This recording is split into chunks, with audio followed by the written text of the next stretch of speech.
first just thank some of the people who really worked very hard on this for quite a long time. First, we have Alistair Chan and Kevin Fang, who were on the planning committee with me met once a week for many months to figure out the topics, the speakers, and also the format. The staff, obviously, the Committee 100, but also we want to thank McKinsey that provide financial support for this. And, I think we all know they've done a lot of work in this area, done a lot of research, published articles, so forth. So they're a major contributor in this area. And we also want to thank Dorsey and Whitney. We have Catherine Pan here, who is a partner, who is also a member of the Committee 100. And we want to thank you for letting us use this wonderful conference.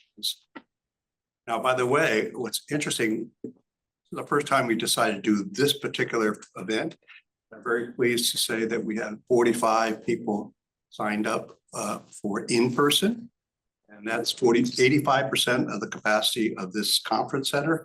And we have 392 people who registered for the online.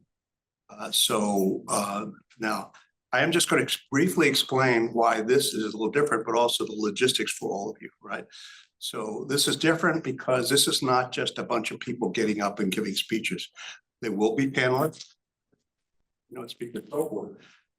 Half of what we're doing here is getting the people in the audience to express their view and so forth. So that's kind of the logistics. And again, I want to thank the people who helped to put this together, particularly some of the hardworking Committee 100 staff that don't sleep very much. Thank God for us, right? But they're wonderful, and they're really thoughtful about how they get these things done. So I'd like to then turn it over to the more important person for this welcoming comment, and that is to turn it over to Gary Locke. Gary Locke, everyone knows Gary Locke, so it's kind of easy to introduce him, but he is the chairman of the Committee 100, and I think you all know that he has had a fabulous career as governor of the state of Washington, the Secretary of Commerce, and the well-loved ambassador to China, right? So he's had an extraordinary career, and we're very privileged to have him as the chair of Committee 100. So let me turn it over to Gary, who is virtual on the West Coast, and let him provide his welcoming comments. Well, thank you very much, Peter, and it's really a pleasure to be with all of you. It's great to know that there are some 40 people in attendance physically there at the beautiful conference room of Dorsey Whitney, and several hundred joining us virtually.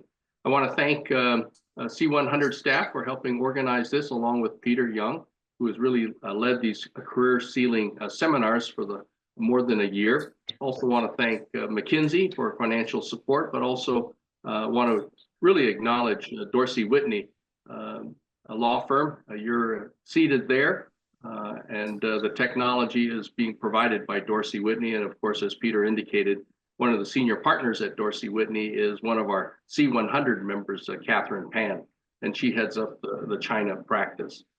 I think we all know the value of diversity in the workforce. It's good business practice to make sure that your employees are diverse and reflect the customer that the company and the organization is trying to serve. But diversity also leads to, I think, means diversity of perspectives.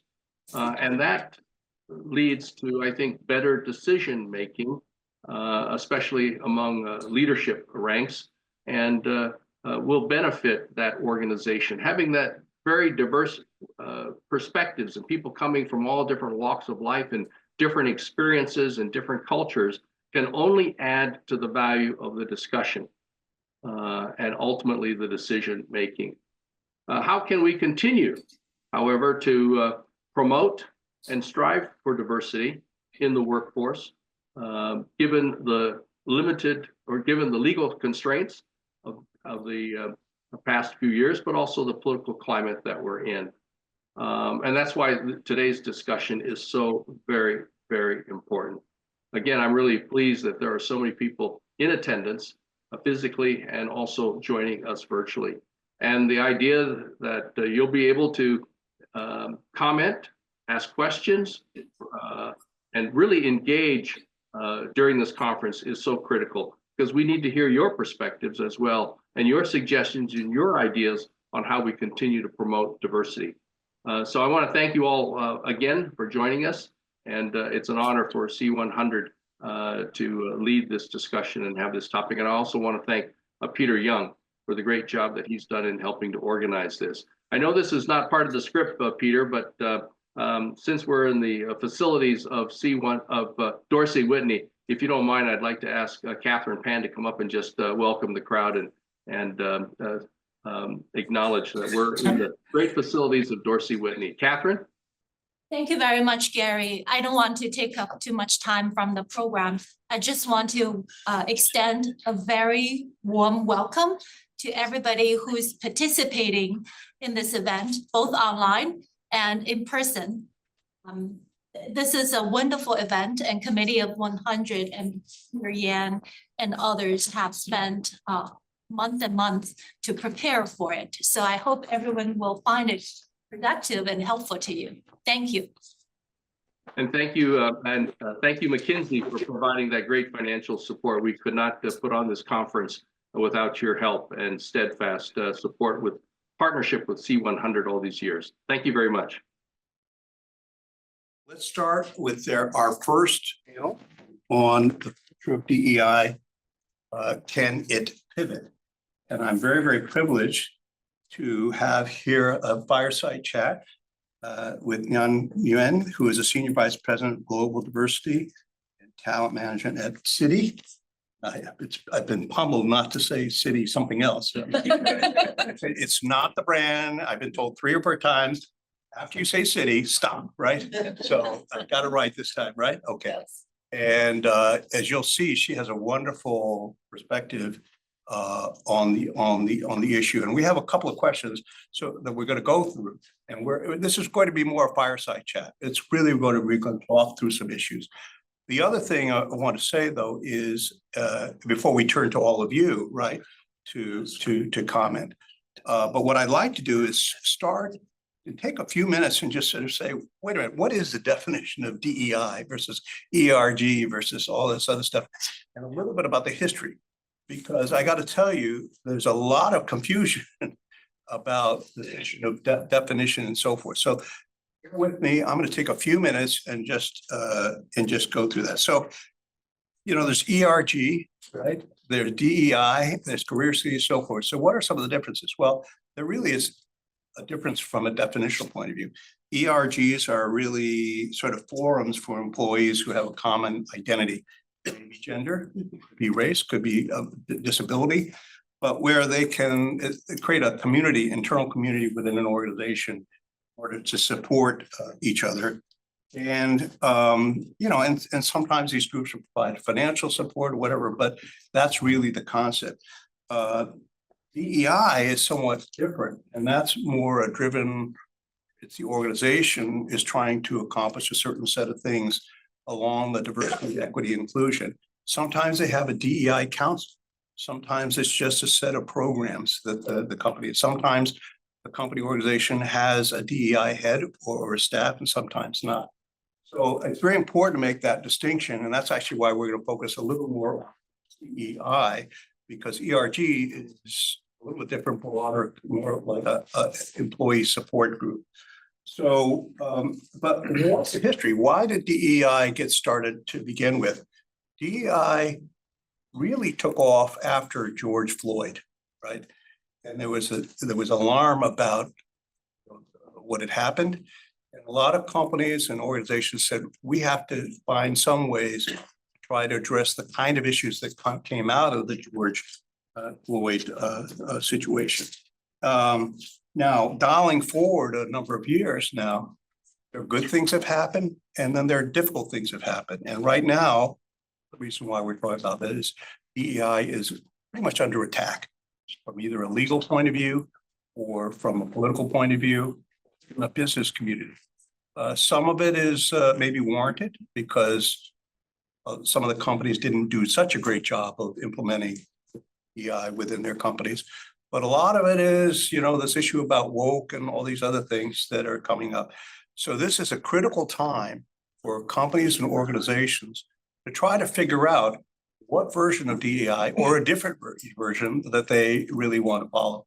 So this is very timely because the extent to which this group can share ideas and solutions and so forth, I think it's going to be very important at this point in time in history for us to redirect. And the solution is going to be different. Company by company might be different. If you're a government, government organization or nonprofit or whatever, what works is going to be different. But then there's also the legal issue, which is what are the implications of the Supreme Court ruling about affirmative action? Does it in fact have an implication for DEI, right? And all these claims of that, well, DEI is really a form of discrimination and so forth. These are very, very important issues. So the last thing I want to say is, what do the general public think, right? And Pew has done a lot of research in this area. They have some wonderful data about the public attitudes about this.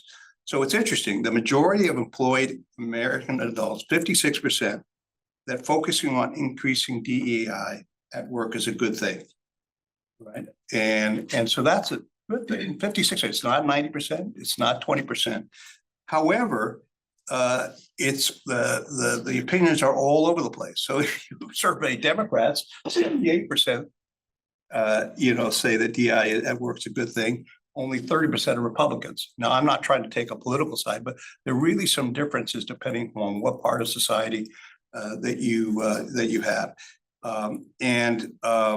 So I think the last thing I want to say is it's really hard to say what's right and wrong. The issue is so complex. It is really complex, and the debate will have to focus on what are the right objectives for each organization, what's legally correct, what's right for shareholders or not shareholders, and so forth. These are kinds of things that people will have to focus on. So let me start out. We have a couple of questions that we want to go through. And first of all, it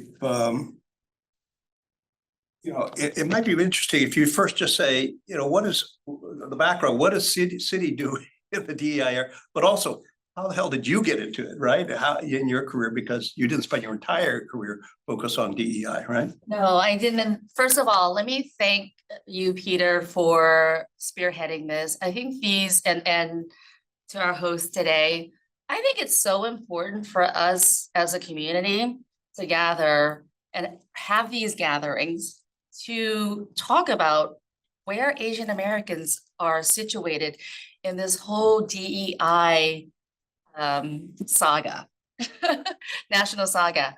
And I'll say this because, we saw during COVID, at the height of COVID, that all of a sudden, some of us have been in this country for a few generations. We felt American, but then all of a sudden, the country turned against us. Like the anti-Asian hate. Where did this come from? We saw that across the board, irrespective of your generation, your ethnicity, your political orientation. If you look Chinese, you were a target. Okay, so that was really the woke moment for our community, because the sad reality is that we don't have a united voice and we haven't been vocal, on the national stage. And this is about 4 or 5 years ago. How I came into this space, I was born in Vietnam. I left as a child on the last day of the Vietnam War. Moved over to the US and my family resettled in Louisiana. So I consider myself a Southerner, but I also grew up with Cajuns. So, the joke in my circle is that I'm the Asian Cajun. I originally grew up in Virginia, which when it was really the South, Yeah. I had a Southern accent, and so I get it. But it's very strange to have a Chinese kid With a Southern accent. I have cousins in Pretty amusing, right? Yes. So I missed the boat on the accent, by the way. So the joke in my family is I spent the bulk of my career going back to Asia, after my father dramatically helped us escape to work in a field called international development. And so it was a very interesting time because I worked with marginalized communities. Southeast Asia was rapidly modernizing at that time, but you had people who had to bear the brunt of modernization. I'll give you an example. You know, the countries of Southeast Asia were building these large-scale dams. And the people who were most impacted were these ethnic minorities who had to be physically relocated, and yet they did not reap the benefits of electricity that, you know, the urbanites enjoyed. So there was something wrong about that, right? So I spent years working with these kinds of communities. And so naturally, this evolved into diversity, equity, and inclusion. When you live abroad, you see your country in ways that maybe others may miss. I saw that there were no Asian leaders. And it was so sad because I thought, well, we are the most educated group, and yet we are not visible in our country. So I came back to the US after living overseas for many years, and I became fascinated about this topic. Were you with Citi overseas? No, I wasn't. I was with Okay, so you moved to international US. organizations. Okay, yeah, okay. And so after I shifted, I worked at Ascend as the director of research and thought leadership, and was tasked also of creating an executive network for Pan-Asians. Well, the two go hand in hand because it was so fascinating for me to see that the data showed, and G and Denise Peck are no strangers, I'm sure, to C100, but they've been sounding the alarm on this for 20 plus years, right? That Asians were underrepresented in leadership levels. We were the group, right? We focus on the D. Yeah, I will, yeah, I will. I want to get into as we had discussed before, I do want to get into the Asian American part of this. Yes. But let's start out with Citibank's approach to DEI. I'm going to shift, and I wanted to, because we have a limited time. So well, I say this because Asian Americans are not in the DEI space. I was just at the Meltzer Center for NYU Law. This is Kenji Yoshino talking about legal challenges to DEI. There were 4 Asians in the room. I understand that, but let's start. Okay. What is Citibank doing in? And yes, but I want to say. And then we'll go into the Asia part. Okay, no, but I also want to say that, so it's of a room of 300 people. So the more that we're aware of this, the better. The fact that I have this position in Citi is a testament to Citi's commitment to not only as Asian employees, but to diversity, equity, and inclusion. What is our approach? We see this as a holistic approach. We've got the first female CEO in a major financial institution, right? Our board is comprised of more women than men. So diversity is top of mind. So the approach is that every employee at Citi has to feel seen, heard, and valued. So let's start with that. We are data driven. So we have what's called the Voice of Employee Survey, where that's our way to gauge how employees at Citi are feeling.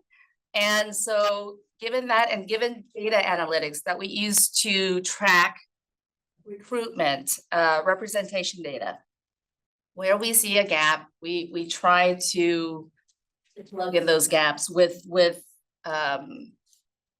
so we work very closely with talent management, right? So it's ensuring the executive pipeline. But How is Citibank? I know Citibank has been involved with DEI issues and programs for a long time. yes, How are they dealing with the current issues that are happening, right? Because every organization, and particularly ones that are public companies, are having to deal with all of these acts and so forth. So has there been a change in Citibank's DEI program in the last couple of years because of what's going on that we've been talking about? so I think every organization, including Citibank, has had to do a self-audit on their diversity, equity, inclusion, right? Efforts because of the legal environment. I think Citibank, we're ahead of the game because, I'll say this, we talked about ERGs. So we have very active employee resource groups that are global. And they're not called affinity groups, they are called inclusion networks. And the idea is that anyone can join any network. So we've got 11 dimensions of diversity. So these are the vehicles, I would say, that drive the diversity strategy.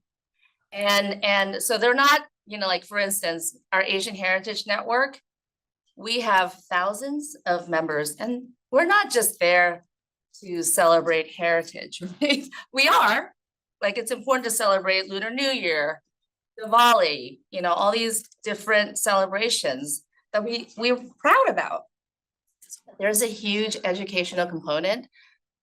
And I'm happy that we are getting to the nuts and bolts of what we need to do, right? To move the needle.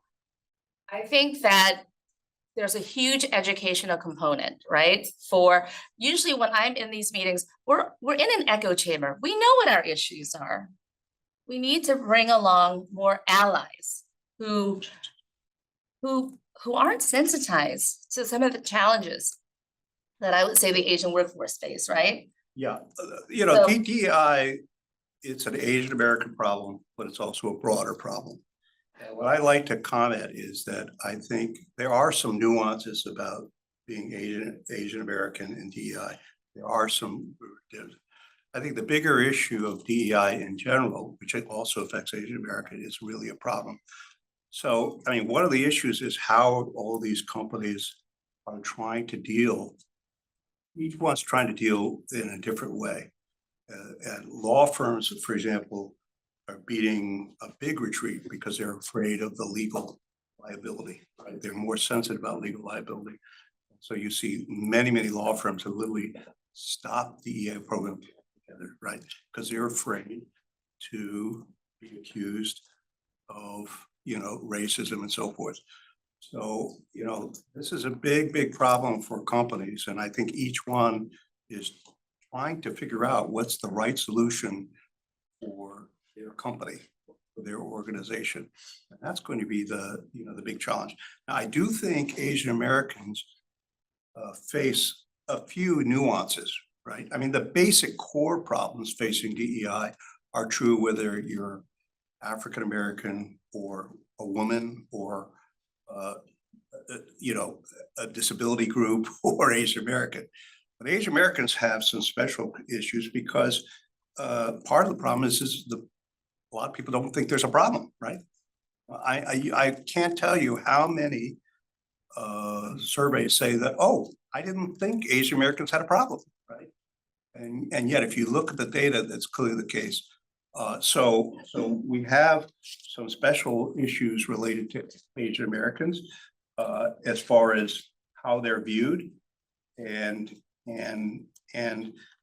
also, size. There aren't that many, right? So there's a disadvantage because Asian Americans are a relatively small group, right? So it makes it a little harder as a group, right, to have clout just because of the number of people in terms of votes and everything else. So let's talk a little bit. In your perception, I'm sure you follow more than just what Citibank does. What's your perception of how different companies are trying to deal with the current challenges related to DEI? Give some, you don't have to mention names, but maybe some examples of things that different companies are doing. I mean, I can't comment on what different companies are doing, but I know that there's this need for companies to align their legal department with their DEI teams and their comms team. I think that alignment is very important, right? In how you communicate the work that you do around DEI. The political narrative on DEI is very interesting, but it's trying to take back that narrative. DEI is really about removing biases. And I'll elaborate on that, but I feel that the legal case that came forth, the fair admissions case, that is just so fascinating to me because Asian Americans again are wedged in the middle, right? I would suspect that half agree with the court ruling and half don't. So there's a lot of awareness raising that needs to happen within our own community. And it's a very interesting case that questioned Title VI, but everyone's expecting that Title VII that protects workplace discrimination will be revisited depending on who occupies the Supreme Court. What's fascinating for me is there's no Asian representation on the Supreme Court. So you don't have a seat at the table. How are you going to present, views from that community, right? So that's one thing. But what's interesting about the Harvard case is that we get a peek into how the Supreme Court is viewing these issues, right? And so when Title VII comes up, then that I think will be very interesting. But companies are preparing themselves because you've got reverse discrimination lawsuits that are out there, but then the reality is you have more lawsuits that from the traditional plaintiffs, so you have to balance that, and we have to be careful at how we frame the work that we do and trying to see it through an inclusive lens. We had our annual conference in Gallup, Committee 100, on April 18th. And I had the pleasure and joy of being chair of the conference in Gallup. But we started out the conference with a debate with 3 people on this issue of, DEI, is it dead, so forth. But one of the really interesting debaters was a professor at law school who's an expert on constitutional law. It's very interesting, his view about whether the Supreme Court ruling was going to have an effect on DEI and so forth. And certainly one point he made some very good points, was it's very hard to defend, prove the benefits of diversity for either the success of the company or profits, right? No one has been able to demonstrate, even it may be true or not true, but they don't have the data that says, company XYZ, we make more money because we're more profitable. So that's going to be the challenge. And that's what makes it really challenging, because a lot of people have strong feelings about it, but it's very hard for a public company to say, I have data that says, right, that if I have a more diverse employee group at different levels, that the shareholders we make more money as shareholders. And that's one of the big challenges, which I think they're facing. I don't know what to do about that, right? Because, right, I do think though, for a lot of companies, they're going to end up retreating, and they're just going to say, well, I can't prove that, so maybe I retreat to just get the best employees, right? And there, it's a little easier to say, you get the best employees, you'll get to have the most profits and so forth. But they're really stuck in a dilemma because they don't have a way to statistically defend, right? Even if they believe it. Now, what we're going to do now is, I promise that halfway through, we're going to make all of you the speakers, right? So, and we have some great experts here, some in companies, some at nonprofits, some in government, so forth. And what I'd like to do is open it up to all of you. And all you got to do is raise your hand, and just pick on whoever raised their hand and just say your name, and then really say whatever you wish, right? So, but we have a lot of people here who have a lot of knowledge, so. Actually, may I answer and respond to what you're saying around metrics for DEI? I think right now, when you look at the demographics, 30 years time, that's shifting, and the marketplace is a very diverse place, right? So companies are tracking by using metrics to present a business case for DEI, but they also want to say, now company leaders are. They are tracking the data about their employee mix and so forth. But the real talent. question, no, I understand that they are, but have they been able to prove that they make more money or are more successful if they shift over? Have they? I think they have. And I think they haven't. I'd love to hear what you. All right. We actually have our keynote speaker who's going to start out. Just say your name and give us your view. I am Cecilia Stanton Adams, and I'm a DEI consultant, have been in the work for 20 years. And there are currently 16 groundbreaking studies that do tie revenue generation to having gender diversity and having ethnic diversity. The challenge with it now is that people are saying, well, just because you have a woman on the board, you're not going to make more money. But if you really look into the research, what it's showing is that when you have diversity at the board level, you have to already be the type of company that really appreciates and values differences so that they are even open enough to be able to bring in those people in. So I think people are thinking, oh, you just put, a person of color into the board and now you're going to make 30% more. No, there's a whole lot more that goes into that. But Catalyst is one of them. McKinsey's got another survey. There's one called Diversity Wins. But there's about 16 studies that show that. We see a lot of folks now trying to break down those studies and show that they're not necessarily true, but we can't go back. We already have too much information showing that it does kind of guide the way. So I think we do have a good foundation. Yeah. Any other comment? Yes, go ahead. Hi, everybody. My name is Akemi Mekdal. I'm from Leadership Education for Asian Pacifics, or LEAP, which is based in LA. And I use she, her pronouns. Just to expand on that, there's also a study that was done about 25 years ago that talked about the diversity of different organizations. And what they did was they researched how homogenous or non-homogenous groups were. And there's two different versions of non-homogenous groups. One where you're talking about they're tokenizing folks of color, LGBT folks, women, and when groups see those differences as barriers to overcome, you'll see them perform at much lower levels than the other group, which is also quite small, because groups aren't oftentimes that diverse. But when their differences are seen as a benefit or as something that is attributing to great success or great potential within a group, then those teams outperform every other team across the board, whether they're homogenous or non-homogenous. So that data is old. It's very, very old. So that foundation has been established for decades. I think one of the things maybe that should come out of this is let's find a way to publicize this data more, because I have to say probably very few people know that data, right? So that's one of the things we should have at the end of action things, which is how can we and Committee 100, we're happy to help communicate what these studies say, because right now there's limited awareness. From a very different, era. My dad is hardcore, gun-toting, Trump-supporting Republican, but it stems from his experience and his background.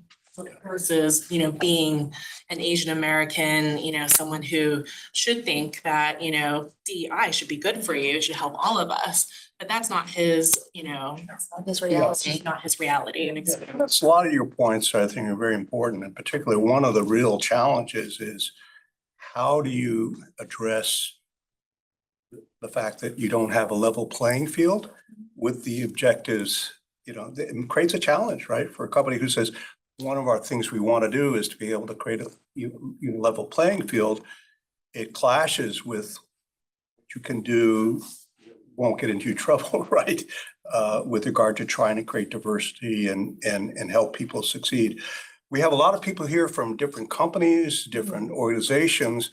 I like anyone who might be able to comment about what you see either your organization is doing to pivot, in terms of DEI, or what you see companies and so forth, the organizations, how they're dealing with, this turmoil on the DEI.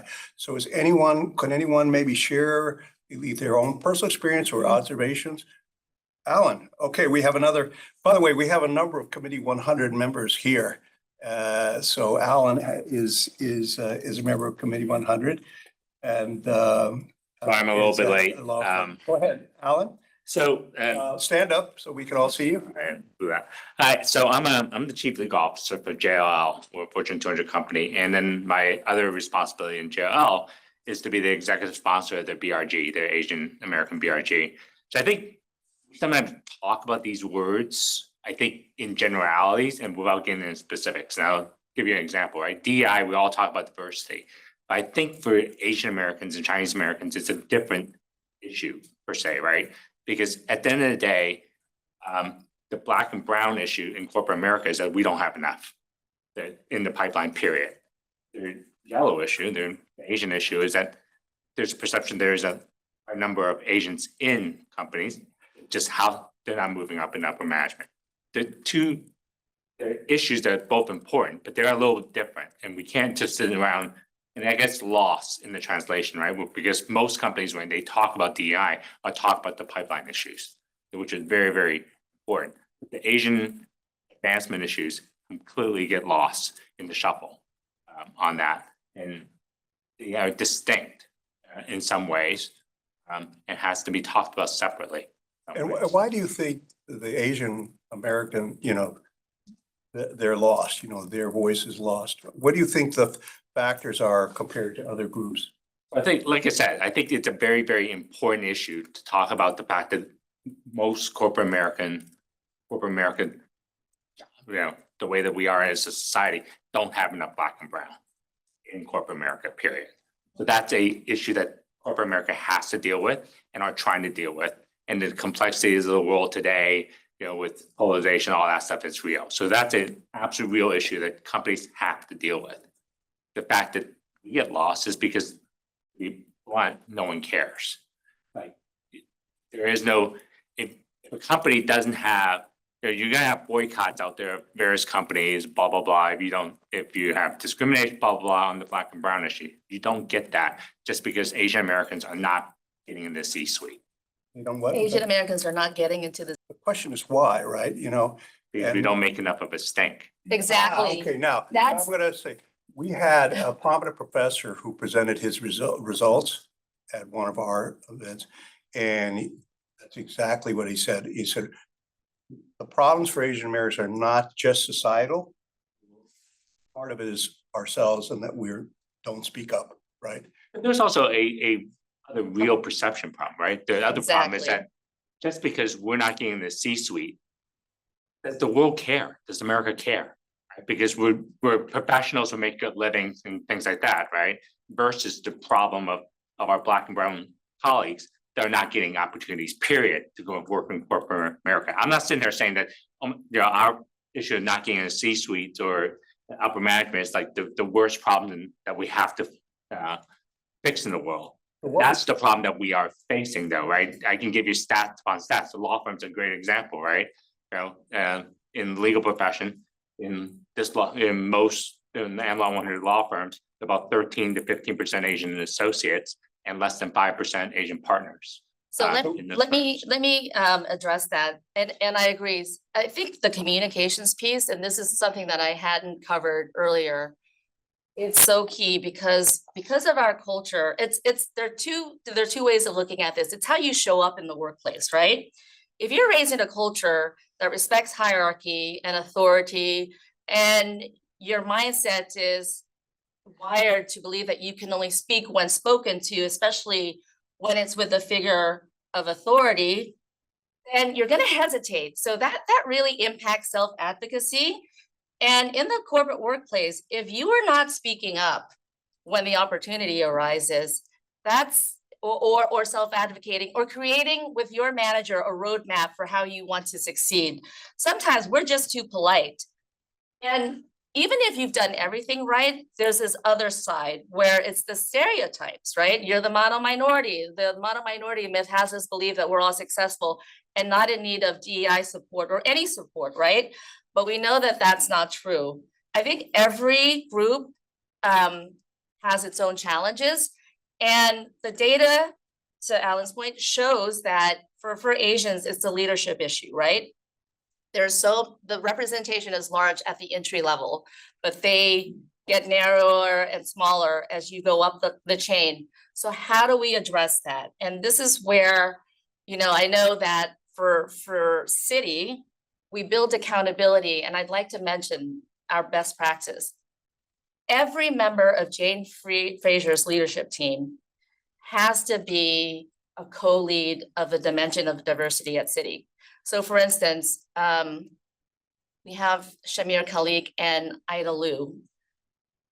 that is the accountability piece, right? Because at the highest level, we need to get all people managers, MDs really on board with trying to remove the biases. There are biases that still exist. So I know like so what's legally acceptable now is when we have these unconscious bias trainings, right, for people managers. I think that that's still something that we're trying to, push throughout the organization. We all have biases. Diversity, equity, and inclusion for me is about removing those biases.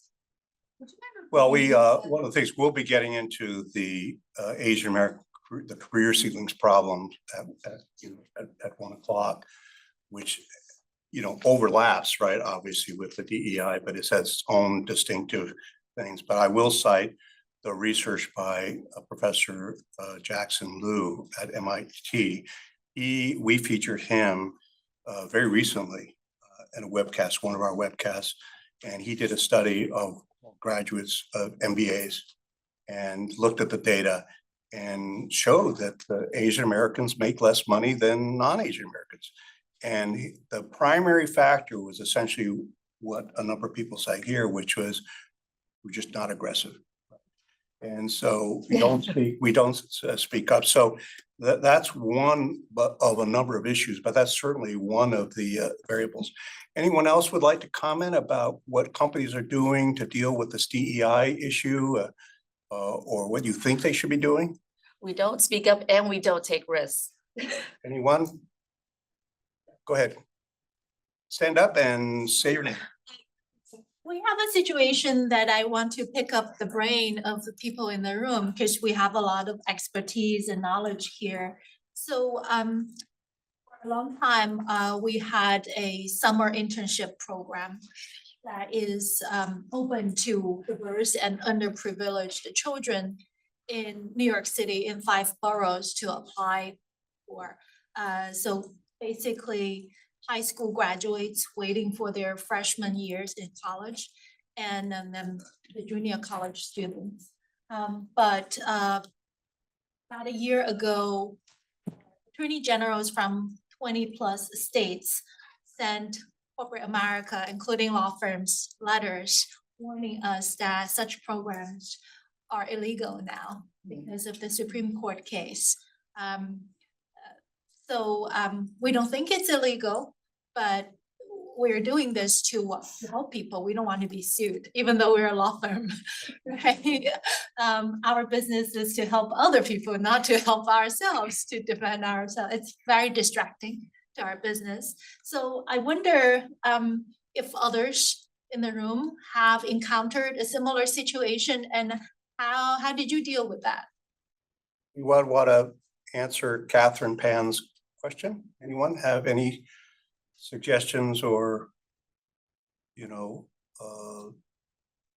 ideas? I don't know if this will address it specifically, but I do think when you approach any sort of programming, if you can broaden it, communication is always clearly key. So I would probably, not a legal expert, so don't take this from me seriously, but I would, try to tell a story, right? You have an internship program that is open up to New York City students who are entering their first year of college, and list all of the benefits of what the internship provides, but maybe not specify, who you're looking for exactly, because I think in the, sort of statements, essays, application process that you'll be able to tell, what that background of that student is and think of them more holistically, as a person rather than any sort of quota. I think when we start to think about quotas, that's when, the Supreme Court and all these affirmative action cases really kind of rile people up. But when you broaden it so that it is, inclusive of everybody who fits a certain mold, right? Who lives in New York City, who attends a school in one of the 5 boroughs. I think that's maybe where you can start so that you don't get into any sort of legal ramification. Catherine? That's a useful comment. I came from the Meltzer Center. They just did a session last Friday. It was excellent. Kenji Yoshino led this session. It was about ways around some of these legal issues. So what you're talking about, he was saying that you focus not on the cohort, but the content. So if the content is about advancing a certain demographic, that's fine, but you have to make sure that anyone can apply and communicate that. So that, you know, like the Supreme Court ruling for the fair admissions case, right? There were ways around that. Believe me, the admissions officer is now like looking at essays. Like, so if you write in an essay, what or how diversity or how your upbringing has affected who you are, there are ways around that, right? And so I think it's the same for the workplace. So that's so it's about now more the individual. So that's the other emphasis, was that you just have to be creative, but to be inclusive in your approach. Adrian, you want to I would stand? give, Stands by rating. Just to bring it to life with an example. So I work at McKinsey. As part of my role, I lead something called the Connected Leaders Academy. So just to give you the nuts and bolts of it, after 2020, we started a leadership academy for Black, Hispanic, and Asian leaders. And by the end of this year, we'll have reached about 100,000 people. And about 12 months ago, there was an article in a conservative news outlet that said, you know, McKinsey has this leadership program, and the way that they described it was not the way I described it. They said it's an anti-white leadership program. And thankfully, like, it didn't get picked up in any kind of larger news outlets, but we kind of really felt like in the firing line on some of these issues. We didn't shut down the program. We've actually continued to grow it. But exactly to like the points that I've made, the way that we communicate it now publicly is not Asian, Hispanic, Black Leadership Academy. It's a leadership development program that has particular relevance for people of certain identity backgrounds. Anyone can apply, right? Conveniently, the people that apply are still the people of the identity backgrounds that we intended it for.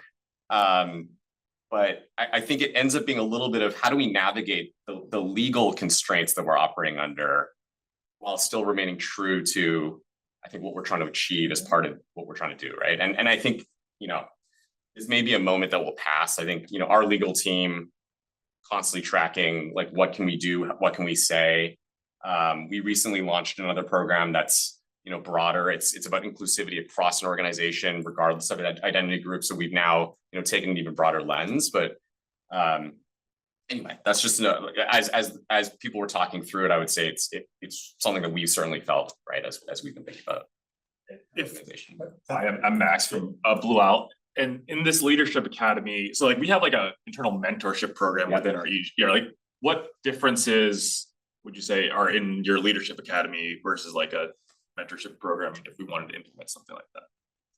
Yeah, so our leadership academy, it's built out of, because McKinsey, you know, we serve clients, but for many years we've run leadership development programs for companies, right? People that are in the management layer looking to get to the executive layer, people at the entry level looking to get to the management layer.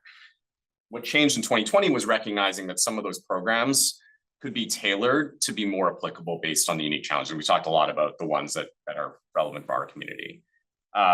It's, as opposed to just kind of pairing people within the organization and providing them with mentorship, it's actual skill development.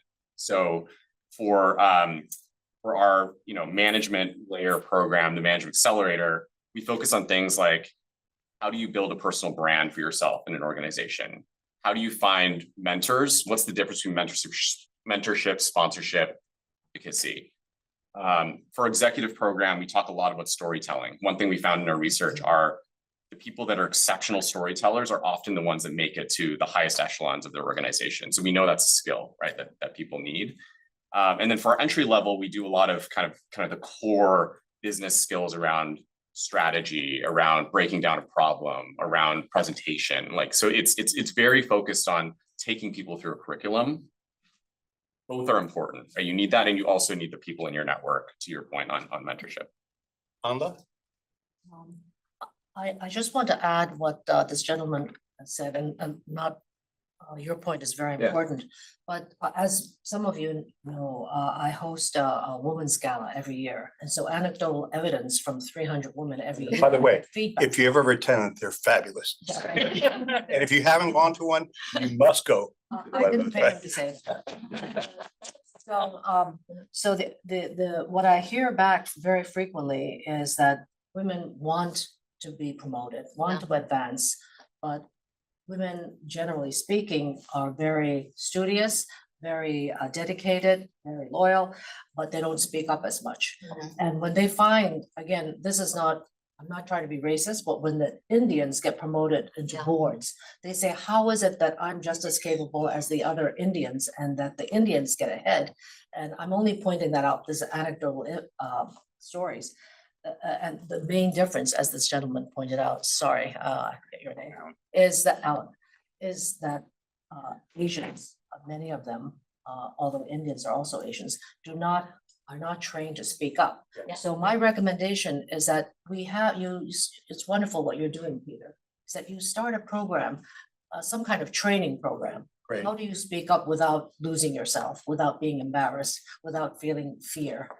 You know, and just a comment, Training. the comment is, if you thought it was bad for Asian Americans generally, it's really bad for Asian American women. And we did a non-scientific survey of, we had a couple of webcasts and we did a survey of everyone registering for both women and men, and just comparing what the women said their experiences were and what the challenges were. It was really depressing, right? Yeah. Because it is far worse. I mean, it's bad for Asian American men, but it's really bad for Asian American women. But your idea of creating some training things, now, there are organizations like Ascend and so forth that do that. But I think doing more is good. It's a good thing, because part of it is the skill set, right? That doesn't exist in terms of speaking up and so forth. There was someone there we go. I just have a question. Yes. Sorry, I wanted to make sure you weren't raising your No, hand. The way that we're having this conversation is putting a lot of blame on Asian individuals. It's saying you don't speak up enough, you don't advocate for yourself, you're not assertive, you're not aggressive. I wonder what it might look like, or if there are companies that are thinking about what does it look like to create alternative ways for understanding, knowing, and acknowledging the work. Because we'll see, right, in organizations that are based in Asia, organizations like Toyota or Honda, or we work with a lot of car companies at Leap, so that's why I'm naming those. They have a very different corporate culture, and their values are deeply rooted in, Japanese values, because the companies are based in Japan. I wonder what it would look like, or what it does look like, to start moving the blame from you don't speak up enough to your manager's not paying attention to the work that you're doing, and what that cultural shift could look like. Because we do this training at Leap, it's very similar. You're talking about our training is exclusively for Asian American and Pacific Islanders. So when you're talking about like, how do we advertise this? We go, it's for everybody, but we use an API cultural lens with all of our work. So the people that are going to resonate with this experience will identify in this way. And a lot of the training that we do is we talk about how do you leverage the cultural values that you were brought up with that say, I respect my elders, I honor, whatever. And it looks this way. How do we diversify that toolbox? We do all of that training, but I'm wondering, like, at what point do we stop blaming the individual for not speaking up enough? Or we stop blaming the individual for not having enough education, or we stop blaming the individual for that kind of thing, and instead say, how do we change culture to say, here are 5 different ways that we can support individuals. One can be a conversation with your manager to chart your path. The other could be, oh, your manager is actively looking out for these key markers without needing to have the conversation. I wonder what that could look like, or how we could have this conversation that takes Now, that I've had blame the away. unfortunate duty to keep us on time.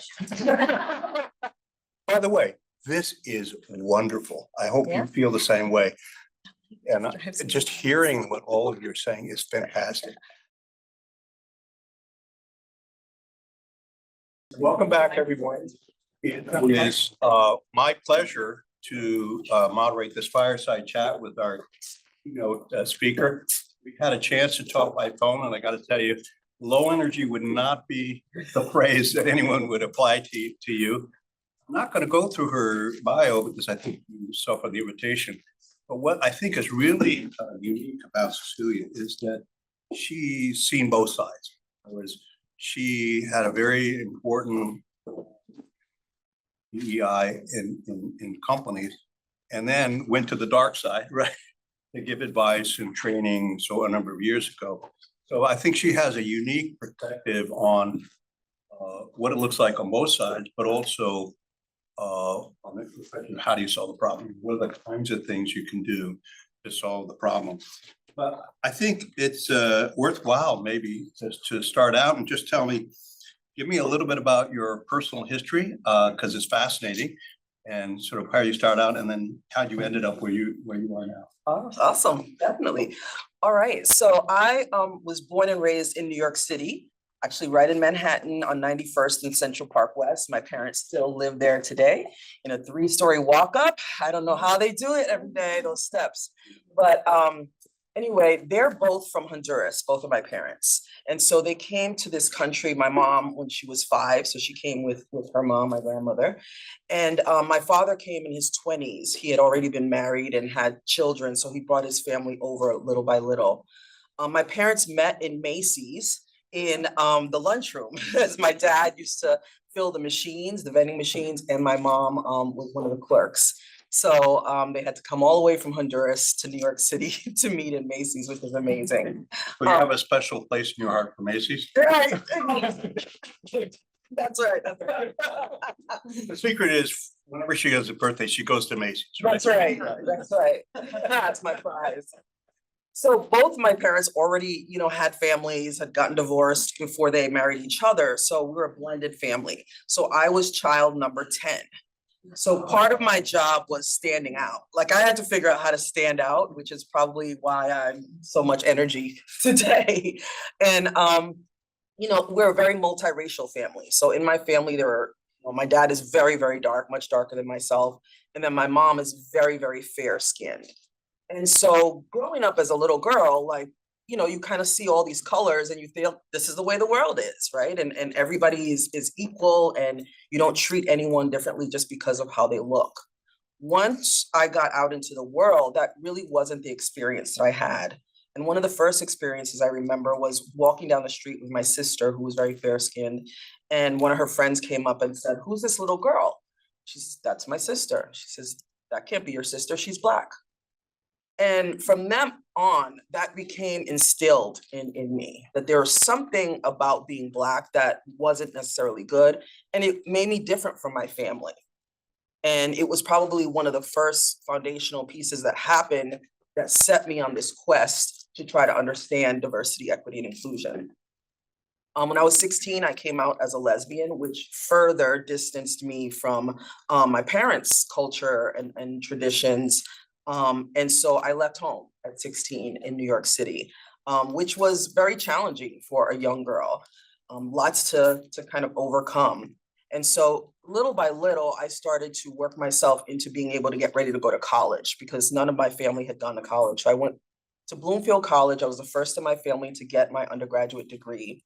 And while I was there, I told my advisor, I want to study diversity. And she said, there is no such thing as diversity. There's no major like that. So pick something else. So I picked psychology, but I always wanted to understand the psychological standpoint of what happens when you bring people together across differences. How do people develop their sense of identity? My advisor then told me you should go to grad school.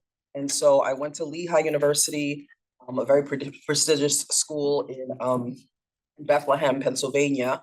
And I spent 3 years there doing unconscious bias research. So in the lab, actually running studies. And this was back when Mahzarin Banaji's work was just coming out. So I was thinking, nobody's going to care about this unconscious bias stuff. So I did that work, finally moved into sociology to do my master's degree.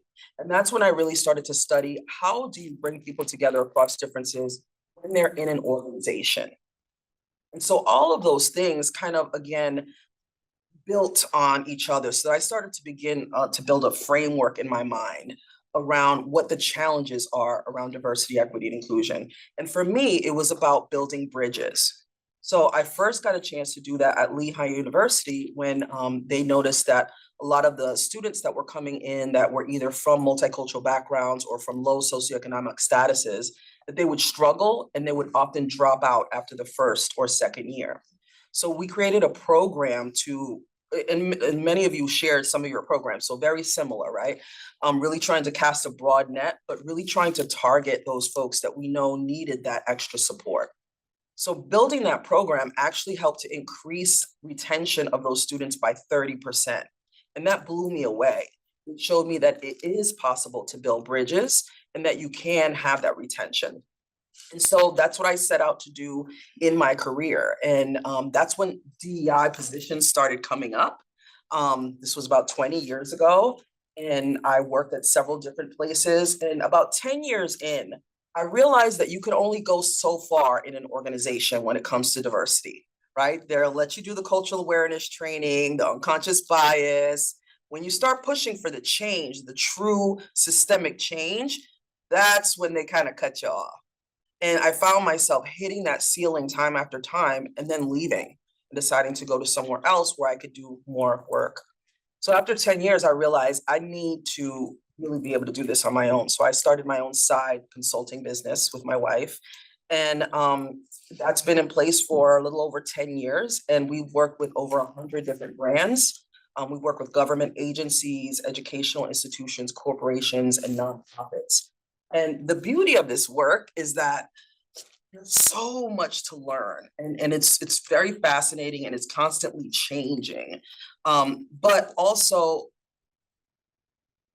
it really stems from something far deeper than even George Floyd's murder.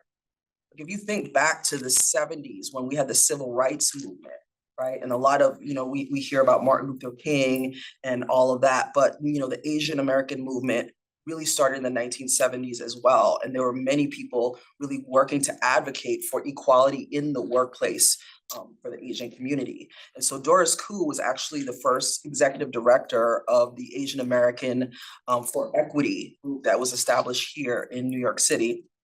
And so I think it's important to note that, this all came from struggle, right? For a real fight to be able to work in the workplace and have a thriving career. When we think about back then, the workplace was mostly white men.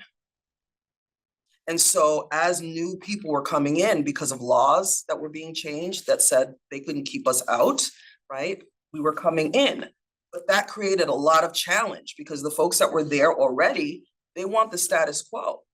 Right? They don't want to have to change and shift because we have people with different values and, different backgrounds coming in. And that is what I feel the challenge still has become, right? It's this fight for who is going to be in the majority seat, having that seat of power, making those decisions. And for many of us, we want it to be collaborative, right? We want that to be something where we all can shape what the workplace looks like. So that battle is heated right now.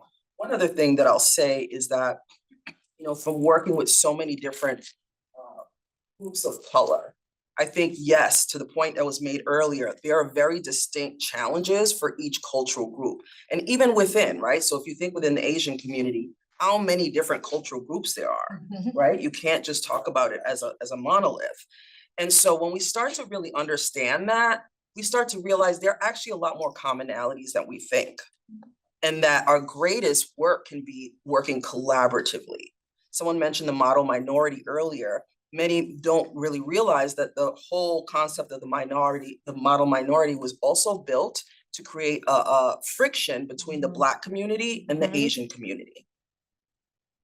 And so that's part of the work, is to keep people disenfranchised and separate. And so for me, DEI work is about bringing people together, helping people understand different isn't bad, that we can actually grow from difference. And giving people the opportunity, like my parents who came to this country with nothing, to be able to, have a daughter that is able to go to college. That should be everybody's opportunity if that's what they want. So that's how I ended up in this work. Although I'll tell you shortly, because this unconscious bias thing, I'll tell you a short story that I heard from them, which is it's amazing how their discrimination based on things that are unconscious, right? Subconscious. And they did an experiment where they tried to eliminate bias in hiring women versus men. So they had it so that when they're interviewed, they were behind a curtain, they had a voice altering thing and so forth and whatever. And they tried it, found it was still biased. And you know what they found out? Because they could hear the difference in the shoes, right? And the people who were interviewing, it wasn't just like, it just, you know, they picked it up and unconsciously. So guys, don't wear high heels. They're gonna hurt you. It's gonna hurt you. Now, you have some really important ones. And one of the reasons why I reached out to you was because you have this longer history. Because you're right, didn't just start with George Floyd or whatever. It accelerated it, but it didn't just start with George Floyd. Can you make some observations about how things may have changed over time? Yeah. Either the nature of the problem, also the nature of the solutions that people have, because you know, you've seen this over a long period of time, right? So you have an ability, it's like a historian, right, to say, well, you know, there's some observations over time, right? Yes. Comment? Yeah, I think it's so important to understand the history of this work, because we just get a much more holistic picture. When I started doing that research, I went as far back to like 1800s to understand the workplace. And what we forget is children. But that's not when you started working. No. But it will shape where we're gonna get to, right? So back then, children were made to work, right? So we had to go through legislation to make sure children could actually go to school. That wasn't in place, right? So then we slowly started to see the workplace change with legislation, right? So it was mandated. That was the only reason that opportunities were open to people like us, because it was mandated by the law. And so legislation was put in place to protect women, people of color, eventually people with disabilities, people over a certain age, right? And it's really interesting that these laws have to be put in place to force people to do what we want people to do naturally, because it's just the right thing to do. And so it really started out with the legislation, and affirmative action is probably a term that you've probably heard about. And affirmative action, you could think of it similar to quotas, right? Like it was like, hey, if you're gonna do this work, you need to have at least this number of folks represented. So it truly was, people were forced to bring folks in. And so of course, you know, with that comes stigmatism, right? The tokenism, people that are there being angry that you've gotten a job that you didn't qualify for. The interesting thing about the affirmative action movement is that white women were the ones to really benefit the most from affirmative action. We don't really talk about that. But we, as people of color, still hold the stigma of affirmative action, right? People still think about that today when we see, say, DEI or CDI. So when we moved away from affirmative action, we started to move into this idea of multiculturalism, right? And you start to see like, oh, let's do the food. Everybody bring a different dish from your culture, right? Let's play music. And for a lot of people, it was like, oh, wow, this is really cool. I never experienced this before. But like, okay, let's get beyond eating the taco, right? Like, The kimchi. the kimchi. The kimchi, right? Exactly. Let's go beyond that. But we weren't going beyond that, right? It was just about that surface level. Then we started to see more research coming through, right? The unconscious bias that within milliseconds, we categorize people based on race, gender, class, and a whole host of other things. So what it did is it allowed us to introduce diversity in a way that was palatable, I'll say this, for the white majority that were already in the workplace, right? Because for us, we probably have experienced these types of things, right? But for those folks that were in the workplace, they didn't want to be told like you're doing something wrong. So by talking about unconscious bias, what you were saying is everybody does this, and we all do this. And it gave us a license to now talk about it more openly. But then we hit up against that ceiling again. And it was like, okay, we're gonna change some things, right? But then let's kind of stop there. You know, to the point of the research that you shared, there's also research that shows if people can't pronounce your name or they think that they don't know how to pronounce your name, they're less likely to call you. I've known people, and I'm sure you all too have known people who've changed their name specifically so that it can be easily said, right? And think about that, right? Having to change a part of yourself in order to really blend and fit in. That's a problem. That's a challenge. Because if we want people to show up as they are, already at the door, we're stripping them of some of those pieces, right? And so now what we see is just heavy backlash. You know, I thought a lot of it was from George Floyd, and I think it is, right? A lot of it because they saw so much outpouring, but also if we go back to anti-Asian hate, I mean, that was massive and it has not gone away. It's just kind of gone underground. But again, something that a community has experienced their whole lives, all of a sudden, people were starting to hear about it. And the interesting pieces there when I worked with different Asian community groups is they would say, you know, like, we don't push for things in the same way. Like, we're not going to go out and protest or yell or scream. Like, we want to do it in a way that is kind and collaborative.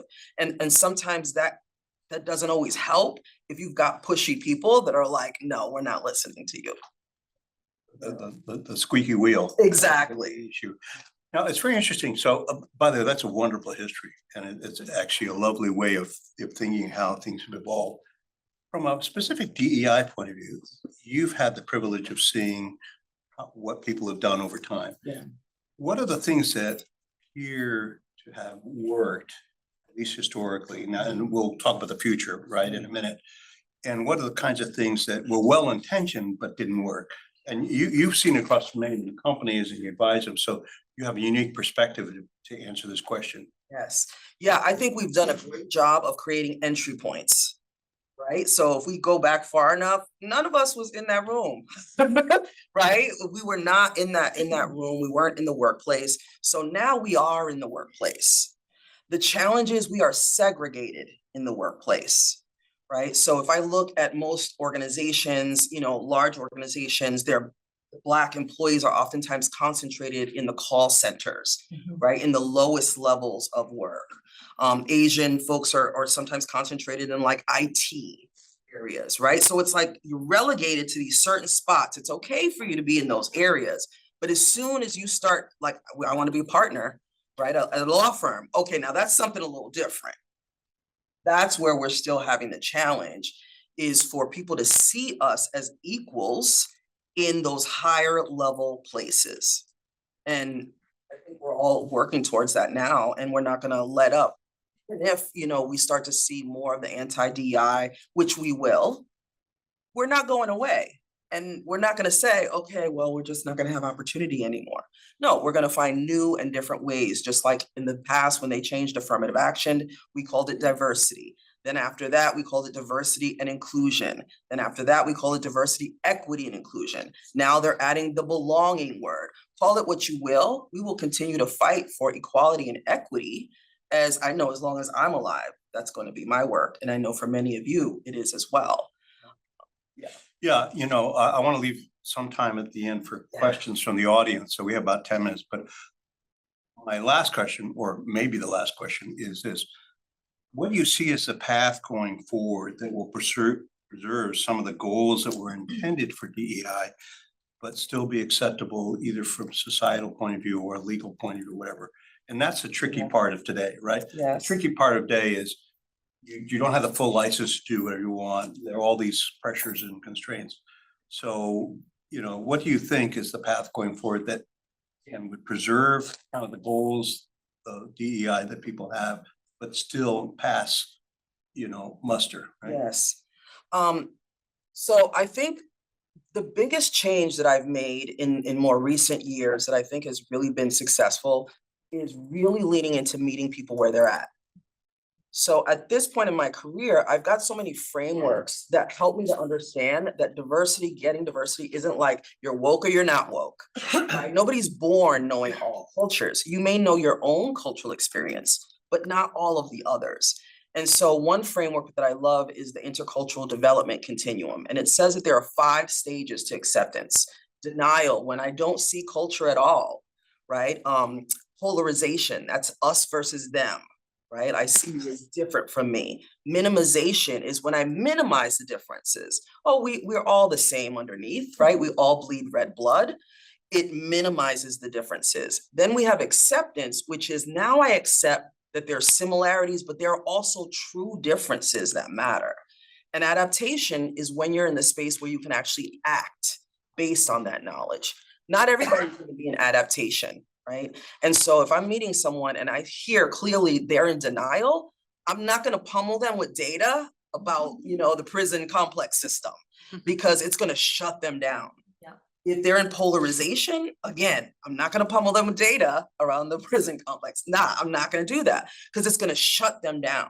What I'm gonna do is I'm gonna meet them where they're at, right? So if they're in polarization, I'm trying to get them to see where there are similarities between yourself and the other culture, right? Because right now you're at odds and you're seeing them as somebody that is different than you.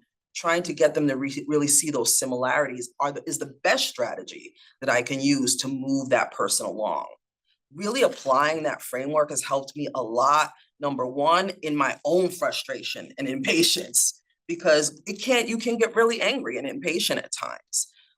It also helped to self-coach me, because after George Floyd's murder, and you might have felt this way as well at different points, I was in polarization.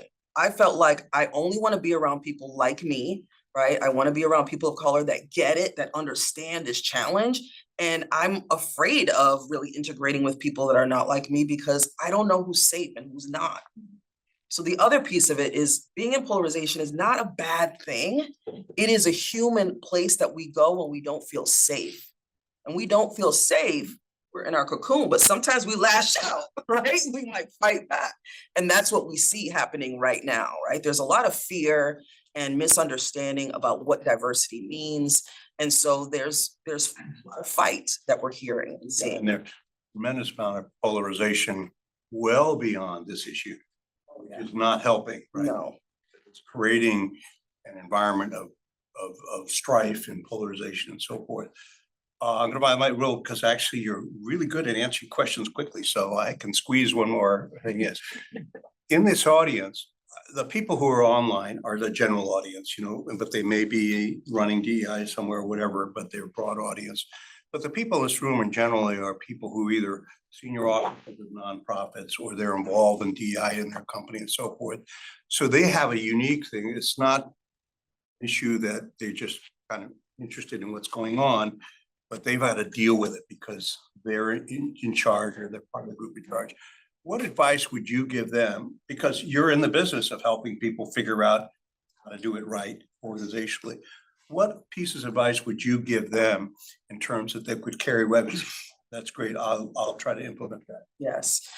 First and foremost, you got to check in with yourself. When you're doing this work, you're constantly in the middle of, the fire. Right. And so it's going to wear on you. You're going to be tired. You're going to be worn out. Sometimes you get those body aches. I say that because I've done this work for 20 years, not realizing that was happening to me. And so I had a major burnout after George Floyd's murder. And I realized, to do this work, I got to take care of myself first. I also have to address my own biases that I might have that might be standing in my way.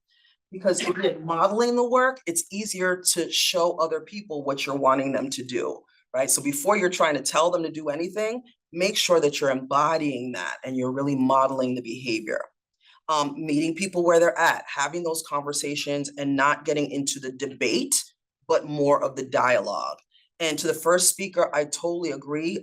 Legal, DEI, and communications have got to be the tightest trio, and none of the three should be overpowering the other. So I know I hear in some organizations where the legal department's like, no, and we do no, right? Because the whole idea is let's bring down risk. But diversity is all about risk. It's all about doing things that we haven't done before. And then communication is how do we get the right information to the people so that they can come along on that journey. So if you can have that balanced trio working together, I think you can really get a good expansive view of what's happening and really take steps that are gonna help move your company forward. Now, we have time for maybe 2 questions before we start the 1 o'clock session. So who would like to ask a question of Cecilia? Who has any questions? You want to have? Yeah, go ahead and state your name Stand up. and your serial number and your rank. Okay. Here, thanks for having me. My name is Andrea Louie, and I just joined the team at the Serica Initiative. Many of you know Anla Chang, who was here this morning. She had to leave, but she was in the pink jacket. So I just joined her team, and I'm happy to be among old and new colleagues and friends. So the question that I have for you is about allyship, right? So how do you see that we in the AAPI community can work in partnership, with other colleagues of color, and I use the, big C and little c colleagues, right? Yes. To further this work. Because Yes. sometimes it's different, there are tensions. Because they're real, Yes. so thank you for that. I think this is a great example. I mean, you invited me to come here, right? And to share my experiences, which Because you're Asian American. right. Are you, aren't you No, Chinese? I am not. Jesus. But I think something like this, I think is fascinating because you get to hear someone who's had a totally different background and experience. And then I know for me, it's been very enlightening to hear all of you share your experiences. Because again, they're not the same. There are some similarities, but there are also some differences. So it really helps me to get a more nuanced view of the work that needs to happen to really move the Asian American community forward, which may be different than the Black community or the Latino community, right? So, and as much as you can try to find ways to bring people together across differences, and not even just ethnic differences, right? LGBTQ, people with disabilities, people from different generational groups. I think the more that we can expand beyond our own comfort zone, the more powerful we become as instigators of change. Yeah, and in fact, one of the points you first made, I want to reiterate on this, is that she was saying, you got to collaborate with other ethnic groups and other groups. At a minimum, you ought to learn what they did that was successful and say, my father had the great saying, but one is he said, you want to learn from the successes of others, but you also want to learn from the mistakes of others. You can put your hand in a flame and figure out that that's not such a good thing, but it's a lot better if you saw someone else do it and you'd say, I'm not going to do that, right? So I do think one is learning from other groups, but the other is allyship, working with others, because we could do a lot better if we work together than if we're apart. Yeah. One quick story. I remember early in my career, one of my good friends who was also working in DEI, she was Asian, and we were just talking about how to deal with a specific issue that come up. And I was like, we need to go in there. We need to break the door down. We need to make this happen. And she was like, I don't know about that. And after we got deeper into the discussion, because I was really like, come on, why are you not more charged up about it? And she said, there's one thing that we say is that the nail that stands out gets pounded down. And I had to ponder that for a while and reflect on that. And then it started to make sense for me. And all of a sudden I started to realize there are other approaches that I can use that may actually be more strategic. And so those are the things that can happen when we listen to people outside of our own culture, because it's really helped me be a better diversity champion. And it helps me to appreciate people who are not loud like me, but have just as much or even more impact, but just doing it more quietly. So we've run out of time and we got to start the next session, but I hope you all join me in thanking Cecilia.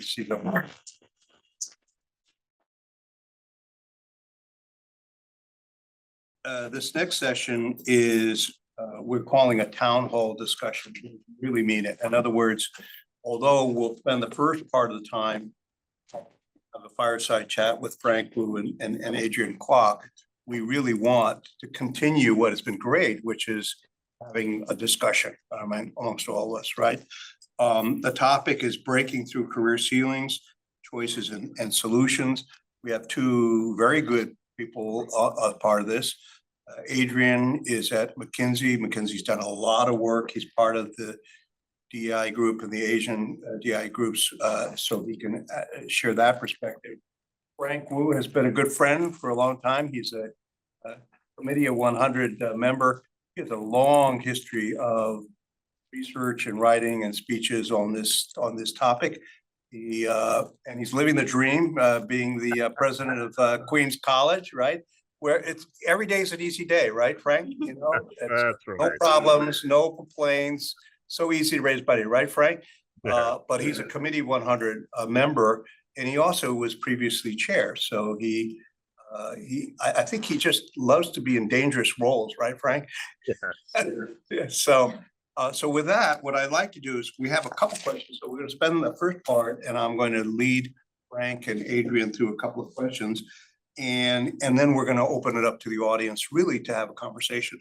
So the first question is, in either one of you start, how would you describe the state of the career ceilings problem, you know, today, generally for, you know, all ethnicities and ethnic and gender groups generally, but also for, you know, for Asian Americans? How would you characterize what the state of the issue is today? Frank, do you want to start? Sure. I will answer that question very directly. I think for Asian Americans, as neither black nor white, there's difficulty. People tend not to believe that Asian Americans have issues. That's the model minority myth. It's the perpetual foreigner syndrome. It's the sense, oh, Asian Americans, aren't you overrepresented? Even though if you look at the data, we're not, certainly not in leadership roles. Or there's just the sense, well, you're not really American, right? You have no standing to complain. Just go back to where you came from. So for Asian Americans, I think there's a real challenge persuading people. We are people of color. We are minorities. Some Asian Americans don't want to be Asian American. We can talk a little bit about that. And so I think there's absolutely an issue. In the comments that I'm going to make, I will talk mainly, though, about what we can do and on how we can take action. So I want to acknowledge very clearly up front that half the problem, at least, is prejudice against us, but then pivot away from that so that this isn't me trying to point out the data or complaining, and there's copious evidence to all this. Look at Buck G's study, for example, of Silicon Valley. It's in the Harvard Business Review. Even though Asian Americans are at entry-level positions, sometimes a little overrepresented. In management roles, we are promoted less than even other minority groups. But mostly, I'm going to talk about what are the things we can do about it. So I would say absolutely there's an issue, and so glad to be part of this conversation.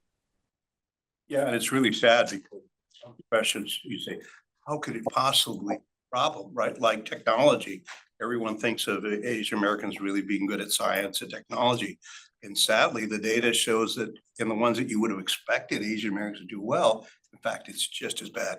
Adrian, current state of career ceilings problem for in general, but also for Asian Americans? Yeah, I mean, Frank put it well. I will also say, you know, I'm not a DEI practitioner. I'm not like many of you, where I came to this by starting McKinsey's ERG about 10 years ago, and through that kind of learned from coming to events like this, meeting people like Ngan and others. And so I actually look forward to kind of hearing when we get to the conversation part of the session, all of your thoughts as well. I think a couple of things that came up in the conversation earlier, Alan and others mentioned, that I'll just kind of put back out there. One is this point around we're not a monolith community, right? The challenge for the Asian American community is that it's very easy in any organization to point at pockets of us that are doing quite well.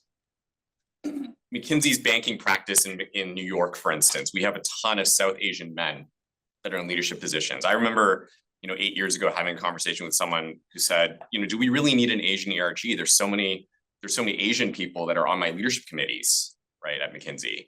It's like, that's a challenge that we deal with. I think there's also, we have to address this head on. There are cultural factors that for pockets of our community make it challenging to rise to the upper echelons of corporate America today. And, we did some research back in 2019 that was taking data that we've been collecting for over a decade as part of something called Women in the Workplace. And gratefully, as part of that research, we also asked people for their background in other ways, including, are you Asian or are you not Asian? And one of the things that really stood out to me was when Asian managers are not promoted to the next level, they are disproportionately likely to say it's because I wasn't ready, or I will be promoted when my organization feels like I'm ready to take the next step. Versus other groups that are more likely to say, there's more that I can do to take agency in doing that. I need to advocate for myself more. I need to, there's other paths. So, and I hope we have the opportunity, Frank, I know in prep for this, we've talked a little bit about that and your experiences and your research on this too, on not just the things that are societal that will gradually change, but what are the things we as a community can do near term before we get to that future state. Another issue of this is, there's a tendency to say, oh, if I just do X, it'll solve the problem, right? But in this area of career ceilings, one of the problems is a choice of X means you have to give up something with Y. I'll give you an example. One thing people say, well, okay, if you want to be successful, you're going to have to adopt a Western style of management, and be more aggressive and so forth. But that also means you're going to give up maybe some of the traditional, more Asian, style of interaction and so forth, right? And so, not everything is a plus without a minus, right? So if the two of you, Frank and Adrian, can talk about some of the choices that society, organizations, and individuals are facing around this issue that's creating tension or difficult choices, right? And on all three of those dimensions, the issues are different, right? So any comments about that? Sure. I'm trained as a lawyer, so I'm going to also have a couple caveats. The first is culture is local. What I mean by that is some of the things that I will share about higher education, the sector that I've worked in, might not work if you're in investment banking and vice versa. So I'm not you. So I always say to people, don't listen to my advice. Because advice has to be personal and specific. If I say something generic in a panel like this, I don't know you. The things that work for me or for other managers were effective for a specific time and place. The other caveat is I want to be very careful not to stereotype Asian Americans. I'm going to talk about some things. I will generalize because I'm trying to help you. I'm not saying all Asians are like this. Most, many, or even some, or Chinese immigrants. I'm going to describe some issues that I've seen that arose from me and people that I know. And if you don't engage in any of these behaviors, that's fine. So I'll just talk about three real quick with one more preface, which is I'm a kid from Detroit. I'm 57 years old now. I came of age in the 1970s. Much of my professional experience was at a historically Black institution. I taught for 10 years at Howard University. So that shapes the environment that I'm coming from. I grew up in an overwhelmingly white suburb. And then professionally, I spent a lot of time in a predominantly Black environment. I'm going to talk about three things. The first is, it was already mentioned, the nail that sticks up is pounded down. Every Asian culture has a saying like that. The loudest duck is shot first by the hunter. What's that about? It's about conformity, tradition, knowing your place, blending in, not making a fuss. Compare that to the American adage, the squeaky wheel gets the grease. Very different philosophies. So the first thing I'm going to mention that I see is an overemphasis on technical skills, a belief if you just work hard and prove yourself, it's going to turn out okay. Put your head down, work harder. I have an essay I wrote entitled "Everything My Asian Immigrant Parents Taught Me Turns Out to Be Wrong." Now, that's a great title. I wouldn't be here without my parents. Of your essay? Yeah, I want to be clear. Hey, Frank. I respect my elders, but the first thing that I would say is I can't tell you how many people of Asian background I encounter who are just sure, oh, I got a perfect SAT score, or I have this skill, I'm an expert, it's going to work out okay. There's so many people skills, soft skills that you need. And if you just put your head down and work harder while others are abusing you, you're just signing up for more abuse for yourself and others. So this overconfidence about technical skills. And don't get me wrong, you have to be competent, you have to have technical skills, but leadership is about all this other stuff that didn't show up on your SAT score. The second is, and I'm going to say this candidly in this group because it pains me. I have been around more than once Asian Americans who disparage Black people, Latinos, whites, others, or I've been around people of Chinese descent who disparage Koreans, or I've been around people of Chinese background who are Mandarin speaking who disparage people who are Cantonese speaking, and vice versa. There's the bias that people express, even as they are attempting to fight bias, is a real problem. You have to be able to build coalitions, build bridges, and get out of your comfort zone. The third thing that I'm going to say, again, I know I'm generalizing. If this isn't you, good for you. I also see Asian American candidates who either display this incredible ambition when you ask them why we hire you, well, I'm the best qualified, there's this sort of self-interested, I'm the one, I'm the best. Yay, good. You got confidence, but you're not coming across it with anything other than your own self-interest and ambition. I also see some candidates who display excessive modesty, oh, yeah, I'm just terrible. They've sort of absorb the lessons of their parents. I don't know about you, but I grew up with parents whose view was, you're not trying hard enough.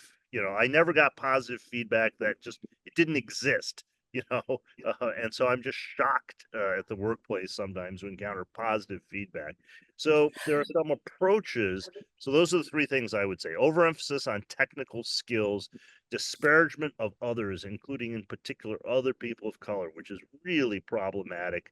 And finally, an approach to interviewing and leadership roles which doesn't take into account the listener's interest, right? I get it. You want the job. You feel you're deserving. That doesn't explain to me why I should hire you for this job. Plus, it doesn't distinguish you because everyone thinks they deserve the job, right? So that was quite a bit. I hope it gives Adrian something to react to, and he should feel free to disagree. I think those are really good comments. And I'll just add on one thing is, this illusion about what's the key to success. And it's really clear that it's not just IQ, right? Yeah. And if you think about three of the things that are most important, it's EQ and how much energy you put behind trying to make something happen. And whether you listen to people. You talk to Warren Buffett and ask him, what are the keys to success? He says it's not the one with the highest IQ, right? It's a person who listens and has EQ, but also puts in the energy, right? So that really reinforces, Frank, what you say, right? Which is the Asian emphasis on, if I'm smart and I just get great SATs, I'll succeed. It's really not true generally. Adrian, you want to comment on this? Yeah, I mean, Frank, I agree with everything you said. I think so the question of what choices society, organizations, and individuals make on this, I have a core belief that it's just, to invoke the quote, like the arc of the moral universe is long, but it bends towards justice. I think that with demographic shifts, with the way that society is evolving, we will eventually get to a better place. And the choice we make as a society is how quickly we want to get there. Right. And I think, Kemi, I hope I'm pronouncing your name right. Your comment earlier of like working with Japanese car companies and, leadership styles there being different than a city, right? As an example. I don't think that there's anything inherently bad about Asian styles of leadership, right? When we started the Asian Leadership Academy, we had Jim Yong Kim, former president of the World Bank, come and speak. And someone asked him, why are there not more Asian CEOs? And his answer was, there are tons of Asian CEOs. They're just all in Asia. And they're ruthless, right? There's nothing that, and those companies do incredibly well, right? We can't live with the assumption that in order for us to get to the future state we want to, we need to conform to how leadership is defined today. The challenge is like that change is not going to happen at some sort of like national level. It's happening through individual organizations, right? And we talked earlier about how do you prove the business case? It's going to happen with individual companies making choices to move faster to that future, right? The reason why, and I'm so grateful to be part of an organization that is this way, like the reason why McKinsey invests on this topic is for two reasons, right? One is we serve clients globally. And if our employee base does not look like them, does not show inclusion, we don't show up with teams that are reflective of our clients, then they will work with, I think you're from Bain, right? Yeah. They will work with Bain, right? And so there's a very kind of business oriented reason why we really lean into DEI. I mean, we try to attract the best talent. We have no assets, we don't have factories, right? So for us to be sustainable as a business, we also need to be a place that's super talented, Asian, Black, Hispanic, young people want to come work.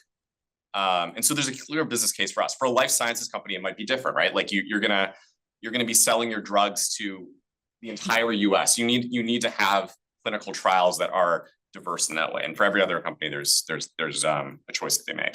So you mean if you take a drug, you don't care who made it? As long as it worked? It's like for every, when I talk to like financial services firms, right? They care about this because financial inclusion, is super important for diverse communities. And the more they can be tapped into those communities as they move up the socioeconomic ladder, they will be customers of these banks in the future, right? So that's why they invest in communities. For individuals, I think the choice is one of resilience. I went to a talk maybe a year or two ago where Prabal Gurung, he's a famous fashion designer. He had this quote, which was, I live for the future where the unexceptional Asian can be successful. One thing I really struggle with right now is, in many of these organizations, like I joke with my McKinsey colleagues all the time, like every white, straight, male McKinsey associate has met a white, straight, male McKinsey partner that they think they're smarter than. And when you have a tough week, you're like, well, like Jerry can do this job, I can do this job. And the issue for me at McKinsey is like, there aren't a lot of people that look like me that are not super talented and exceptional, right? And so like in those moments, like I think we as a community say, well, maybe this isn't for me. And so the choice, I think we kind of collectively as a community, as we're going through this transition period, is like fight through that, right? And remember, right, there are amazing McKinsey senior partners in Asia. They're amazing CEOs. They're in Asia, and we'll eventually kind of get to that future state. But yeah, and it's very interesting because. Oh, go ahead, Frank. Yeah. Darwin said the race goes not to the smartest, the swiftest, nor the strongest, but those who adapt the best. So I think the point that's being made is so important. There is more than one leadership style that will succeed, and it depends on the context. What works at one company might not work at its rival, even in the same sector, because they have different cultures. So there are places where if you are exactly as your parents raised you, it'll work out fine. And there are other places where that's not going to work out fine. And I don't think there's a single Asian leadership style. There are multiple styles, but there are some commonalities, some things that many of us grew up with. I'll give you an example of something. I have colleagues who refer to their parents by their first name. My father's first name is Doctor, right? I would never call my parents by their first name, and it just never occur to me, and that correlates. I thought it was Sir. Yeah, Right. that works as well, right? But beyond that, and this doesn't make my family better or worse, but compared to our neighbors who are white or Black, you would have thought my parents hated one another because there was never displays of affection toward one another or toward their children. That's just not, it just didn't exist. Nor was there that much conversation that cross generations. So one thing that shocks me sometimes when I hang out with others who aren't my own family, right? And we all have our own peculiarities based on our family. So I don't want to generalize and assume every Chinese immigrant family is like my family, but parents and children and grandchildren who joke with one another. That just didn't exist in my family, right? So when I'm out in the workplace, I have to be accustomed to, hey, some people do not say sir and ma'am, and some people refer to their parents by their first names, and some people joke around with their parents, right? And that can't shock me if I want to work in that environment. That's right. Right? It's And not I- adaptation. I think also, Frank, you made a very important point that I want to emphasize, which is generalizing is dangerous, right? And in fact, the comment you made, a very important comment, is people are different, professions are different. An important part of the equation as an individual is to know yourself and know what you're good at and not good at, and also know the professions that you are thinking about and make sure there's a match. If you hate politics, don't go work for a large company. It's just, you're just grasping for trouble, right? Just all sorts of things. So I think on the individual level, I think Frank's point is very important, which is understand yourself, understand the choices you're making, either where your profession and what company, and try to do a good match. That's separate from the issue of how companies should deal with this issue. But as an individual, you owe it to yourself. Of course, the problem is you can't divorce your parents, right, Frank? Right. So, and by the way, your parents and my parents, same generation. I had exactly the same thing. And it was Dr. Young, by the way. It was the same thing. So since a lot of what today is about is not just examining the problem, but more the solutions, I'd like to ask our two panelists about what are the 2 or 3 solutions that you can think of that would either apply at the organizational level or at the individual level or the governmental level that you think if those were implemented, it would improve the situation as far as career ceilings go. I'm happy to go first. Go ahead. Frank. And I mean, I'm biased because, as I mentioned before, I come to this from the ERG lens and seeing what the power of kind of grassroots efforts in an organization, what it can do. And I think the number one thing that we need to do is basically promote more of that activity in organizations. Because like the things that I was mentioning earlier, not having exposure to people that look like you in senior leadership roles, not understanding kind of the rules of the game in terms of navigating your organization. Those are things that are best solved by connecting people tree level with people that have been there before. And the most powerful mechanism we have for that is the grassroots organizing of ERGs. And so, 12 years ago or whatever, when we started at McKinsey, I think we looked around and at our peer organizations, there were not that many Asian ERGs. There are many, many more now. And I think there's a degree of pushback that's happened in the last couple of years, as we talked about earlier, against that. I think that's something that we have to push back equally hard against, because that's the most powerful mechanism we have.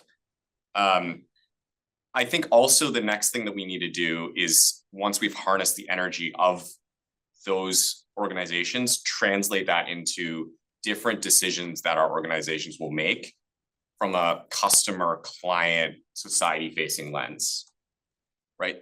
The reason why the Connected Leaders Academy exists at McKinsey is not because, the managing partner of McKinsey said that this should happen. It's because after George Floyd was murdered, a group of Black McKinsey associates and partners said, if we're going to make a commitment on DEI, why don't we do it in a way that McKinsey is best equipped to do leadership development? And then, as I said before, similar things should happen across other organizations as well. So there's a degree of just the grassroots organizing and then kind of funneling that into kind of more societal and organizational An organizational effort. Frank? Yeah, I will mention three things that I think companies and other workplaces can do. The first is recognizing not all bias is explicit. A lot of it is implicit bias. The assumption that Asians are good at math and science, that Asians know Asian culture. They might be adoptees. They might be very assimilated. If you grow up in the 1970s in Detroit, as I did, when I visit China, I realized my late mother was right. I should have paid attention in Chinese school. I'm a Chinese school dropout. So uh, a lot of this bias is implicit. It's wow, you speak English so well. Where did you learn how to speak English? Well, down the street from you dimwit, right?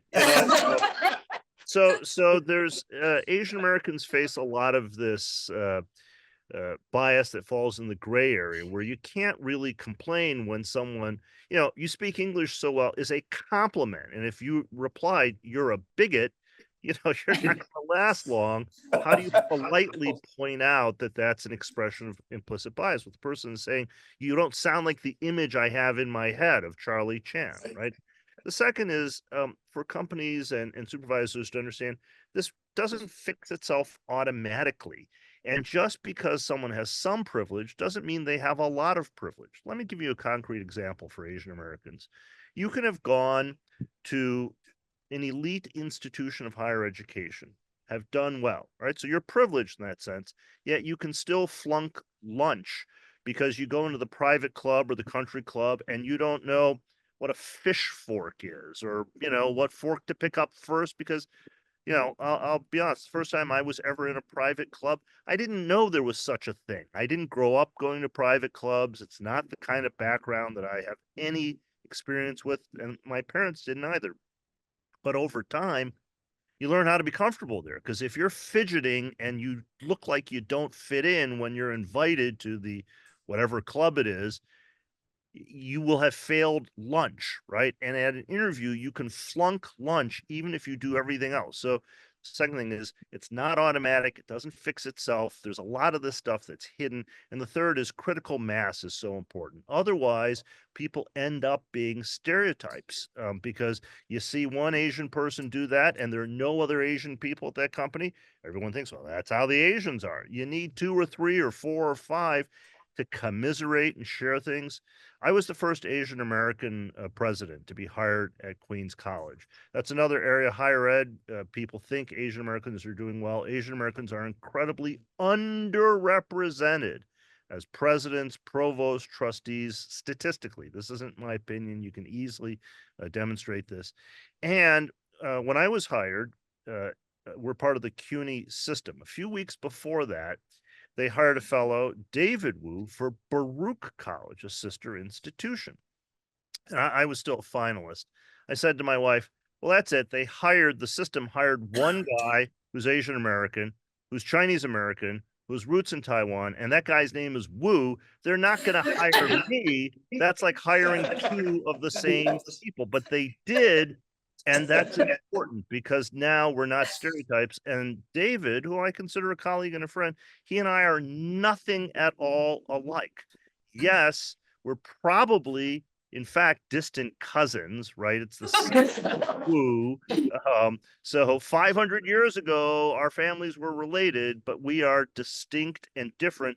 And that's important for people to see that you can have 2 Asian Americans. Oh, by the way, yes, I get phone calls for him all the time. People call me who work with him and me and ask for him, That's just the way it is. Well, it's time for us to shift to the second half of this, which is the town hall, which is to have all of you speak. I will make one comment about Frank Wu. I've enjoyed knowing Frank and good friends and so forth. I got to tell you, he has a killer voice. He sounds like Walter Cronkite. Walter Cronkite could say the rain in Spain is, and then you would believe him. And the great thing about Frank is he could say whatever, and you're going to believe it because with that voice, pretty much it's the voice of authority, right, Frank? I hope so. Yeah, and the secret is whenever we have a video, an important video for a gala, whatever, everyone says, let's call Frank, right? And let him narrate, but it helps you. But that means, right, everyone at Queens College, whenever you say something, they just say, yes, yes, Frank, right? I hope so, yes.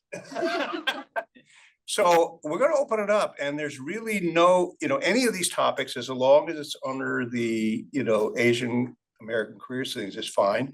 But there were some questions about DEI that people weren't able to, because we ran out of time. And you're welcome to comment or make comments, so forth as well. We got another half hour before our discussion tables. So Can I pose a question to the group? Am I allowed to do no, that? oh, you're allowed to. You are a participant, right? Yeah. Okay, great. And But Kemi, actually, if it's a difficult question, ask Frank, right? we'll do it free for all, whoever has an answer, because and I was thinking about this since the session earlier. Kemi, you made this good point on how is it not just the community that's advancing, but everyone else? Like, how do we get that part of it right? And I was thinking about it because, we have so many people that sign up for McKinsey's Leadership Academy that want to bring their Asian leaders, their Black leaders, their Hispanic leaders. But I can only think of one instance where they've come to us and said, can you do a leadership development program for the non kind of, ethnic leaders in our organization, but those that are managing those that are of that background. Like we worked with the life sciences organization about 6 months ago.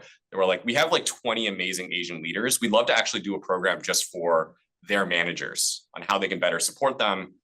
And the program involved kind of talking through the history of Asians in America, the model minority myth, the differences culturally that might impact the way in which you might adjust your management style. But there's so little of that, at least from my standpoint, I see. And so I'm really curious for the group, like, what have you all seen work well to kind of work on that other part of the problem, which I think we agree is just as important. Anyone like to answer Adrian's question? Go ahead. Yeah, I can add to that. So I think you bring up a really good point, right? One thing that I've observed is that companies do a really great job of like observing, hey, this is an issue. For example, here's an issue with, the Black and Hispanic pipeline of candidates in our organization. And I think a lot of the programming and infrastructure that does exist puts the onus on actually the Black and Hispanic or Asian individual themselves, and not enough exists to just support the overall environment that they're in and educating people around them.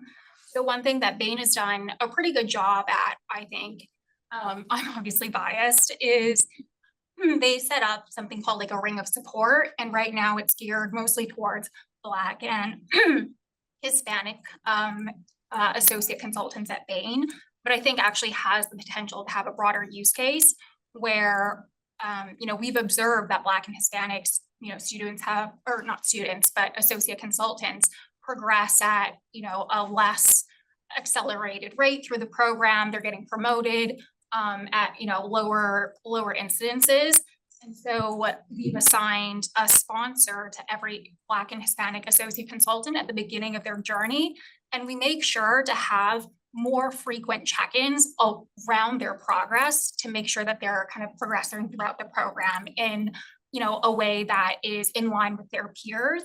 I think right now it's obviously kind of early to see what the impact is, but sometimes I think it's just having those conversations with their supervisors, with people who are their sponsors, makes them feel, more supported, and, hopefully we'll achieve a better outcome. I think with Asians, obviously it's less at the associate consultant level. This is out of undergrad. It's more at the senior manager, associate partner pipeline. But I think implementing something similar, hopefully is in the cards for the future.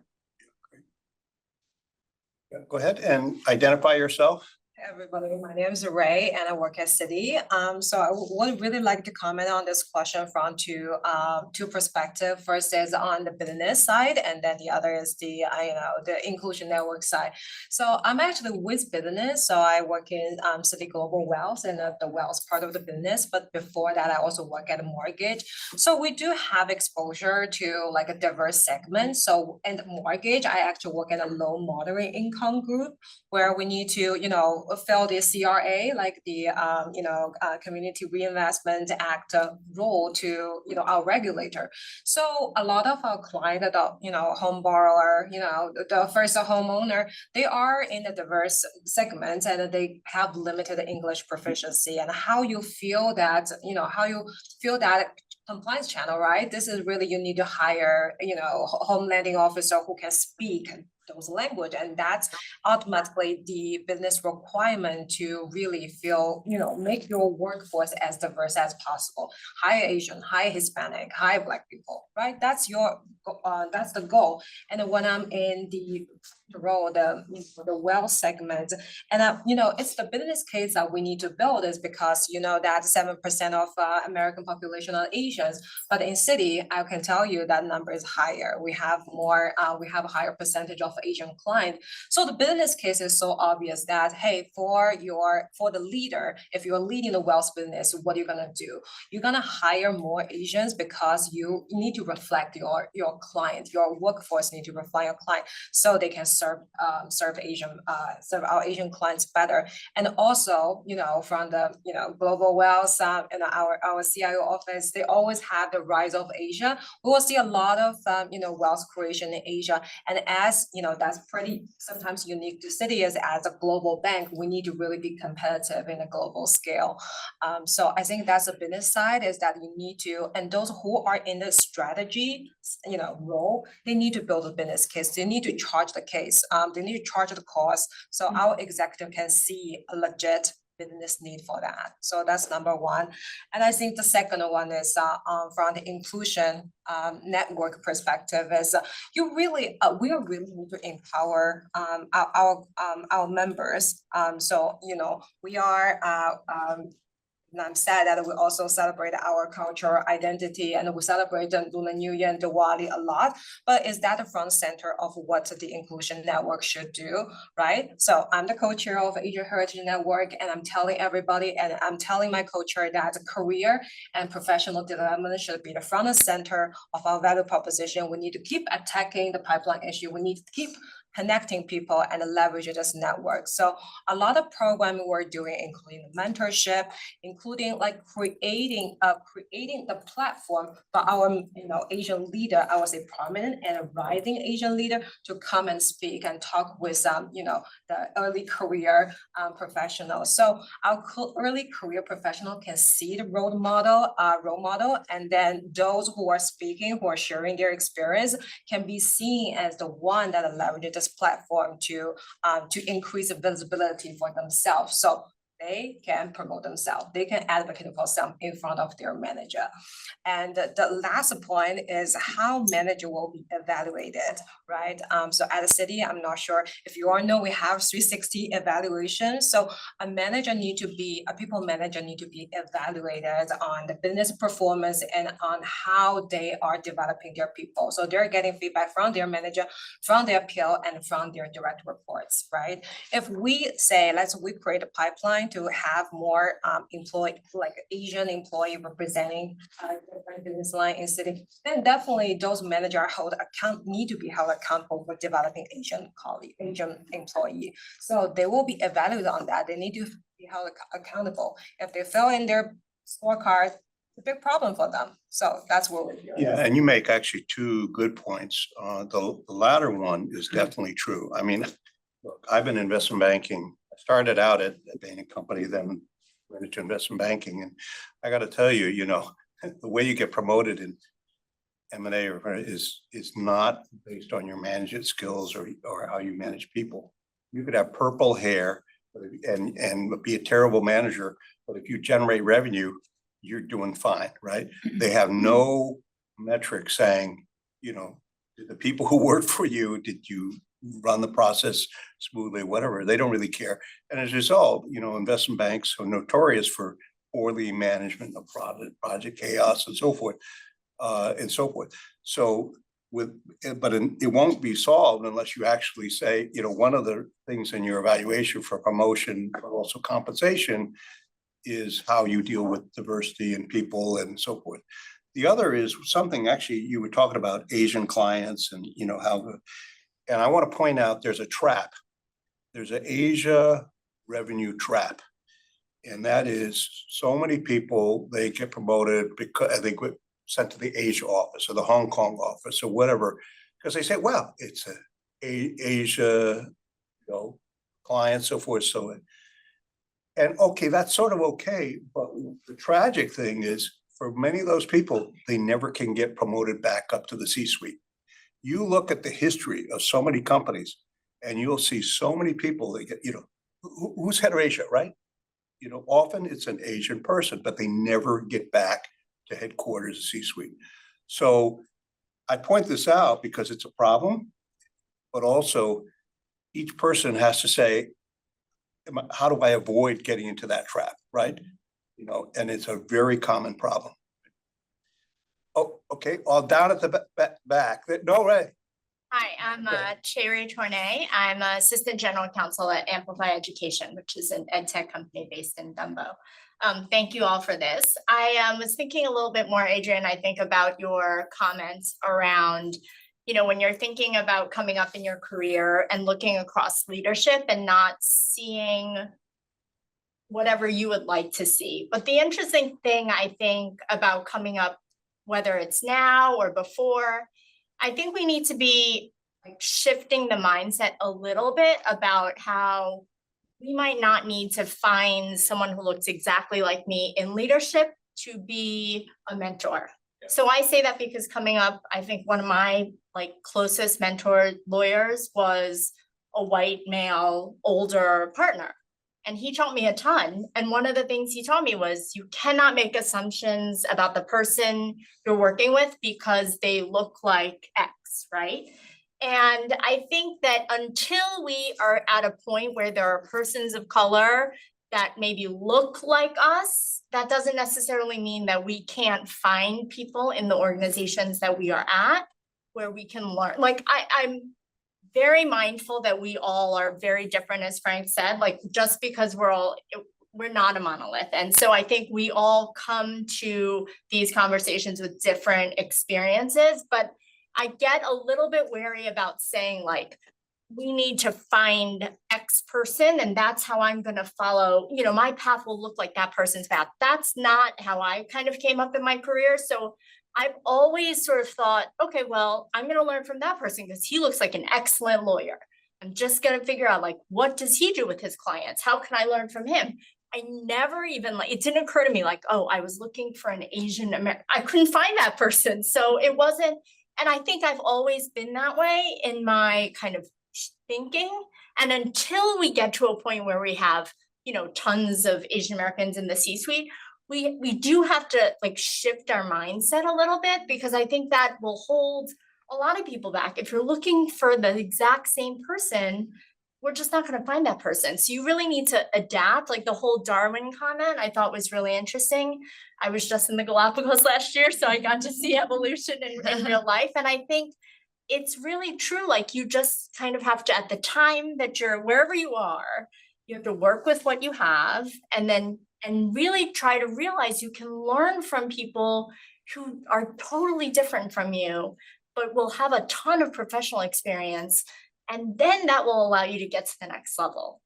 And I think that's the nuance. We don't have to step up into a meeting and say oh, I demand X, Y, and Z. That's not really how corporate America works, as you all know, right? So it's just those little steps, watching someone, what are they doing in a meeting? How can I step up? I think it's those types of things that that's the EQ piece that is not really taught a lot. And I work with high school students a lot, and I feel hearing them, a lot of them do think if I work hard, I get an excellent score, I'll do well. I'm you'll bomb the interview. And that's why we're chatting, because your mom said you needed some interview, all of those things, that's how you get to the next level. But I don't want to undermine or underestimate what we can learn from people who do not look like us. I think that's very important in any organization, any company, any school, any organization. Yeah, and you make a really good point. In fact, one of the webcasts that we had, we've done 35 now at this point. Originally, I thought I would do 2, and then 750 people showed the first one. I said, well, there seemed to be interest in this topic, and now we're at 35, and I don't know, we don't seem to be running out of any topics. But one of them featured Deb Liu. Deb Liu is the CEO of Ancestry.com. And before that, she ran the, what was it, the Facebook or marketplace that she created and so forth. And she said something that really matches what you were saying, which was, she said, the mentor doesn't have to be Asian. She said, in fact, her mentors were not Asian, right? And in fact, if you say the mentor has to be Asian, then you got this catch-22, which is there are very few people Asian at the top, but you don't have any as mentors. You just have to find someone who's a good match as a mentor, regardless of what their ethnicity is. And she attributes part of her success to the fact that she had good mentors, but they weren't all Asian. So I think that is consistent with the point you're making, right? Right. I'm Diana Pan. I am currently the interim executive director of ARI, the Asian American Asia Research Institute, which serves all of CUNY, but is administratively under Queens College. Hi, Frank. And only say nice things about Frank now. I am also a professor of sociology. I study race in the professions, and so and gender. And one of the things that I've been thinking of, and to your point earlier with regard to looking at mentorship, right, as to where we are, and hi Adrian as well. Good to see you again. Yes, good seeing you. And yes, but also this goes back to, I think, the first session. I think it was you that mentioned that people don't care about Asians or that there are stereotypes, right? There can be punishments, right, to think about for trying to emulate a white male as an Asian American woman, for example, right? What type of setbacks that might be because you've stepped on a line, because you're not comporting to certain expectations. So those things are important. And then certainly I've been punished several in my career as well. And I'm sure many of you have as well, by emulating people who may not look like us, but can get away with certain actions. And so one of the things that I've been thinking about, because this is, what I've learned in my research too, is that triangulating is really important, right? So you have your models, maybe one or two or three, pick a few that maybe, factor into your identities on various levels and see how they're doing things and see what fits for you, right? So I think this triangulation is really important. And I want to go back to the primary point that Adrian made earlier with regard to manager training, right? So this is, like I said, I do research in the professions and I usually talk to ERGs and I just talk to the folks in those orgs. And it's always so nice to have managers contact me and say, hey, you're an expert in this area. Can you come talk to us about what we should be doing? Great. I start with a history of Asian Americans. I start with implicit biases, right? Because that's the crux of the issue. And if we dig deeper, I'm a sociologist, I'm going to talk about all the social woes, structurally, people don't know about Asian Americans, right? That's not part of our educational, curriculum at all. So when we talk about diversity and race, it's easy for us to think about what, in some ways, what has happened with Black African Americans and kind of make those connections, or even indigenous populations and make those connections, but not Asian Americans. If we're not reflecting the curriculum, people aren't learning. So it's actually, a much bigger, broader issue that we need to address on several levels. I know it's all doom and sociologists. Right. Yeah, and in fact, three real quick comments. Yeah, you're her boss, so you have the right. All right. Yeah. Praise what you give her. Yeah, I'm inspired by that. Three real quick comments. The first is, and this is different if you're hiring at the entry level. I'm not. I only ever hire vice presidents, and up. So these are all executives, they're all leaders. I never look at grades. I never look at transcripts. I almost always don't care where someone went to college, because by the time I'm looking at them, I'm looking at people 20, 25 years out from whatever formal education they had. And I'm not impressed. If someone came and said, I had a perfect SAT or LSAT or MCAT score, I would think, are you insane? You're a 50-year-old applying for a leadership role and you're telling me about your SAT score? That's just no relevance to anything that I'm looking for. And I would wager once you're past entry-level hiring, those paper credentials are not what matters. Leadership is about something different. The second thing is, everyone has to code switch. Nobody, I don't care what your ethnicity, what your faith is, what your, how you see your identity. No one behaves toward their grandparents as they do toward their peers. Otherwise, your grandparents would slap you, right? So everyone in the workplace has to adjust in some way. And knowing that makes it a little easier, knowing that almost everyone is secretly a little uncomfortable. You're not the only one who has to carry yourself a little differently. And that's just part of maturity in professional life, that we have these different identities. They've got to be reasonably close to your authentic self. Otherwise, you'll go crazy. But the third thing that I would say is the hardest thing most people, not just Asian Americans, most people, to learn to do is to speak up. Public speaking, actually, most people are more scared of giving a speech than they are of death. That's just statistically borne out. Most people can't do it. A lot of people have physiological reactions. They vomit, their hands get clammy, etc.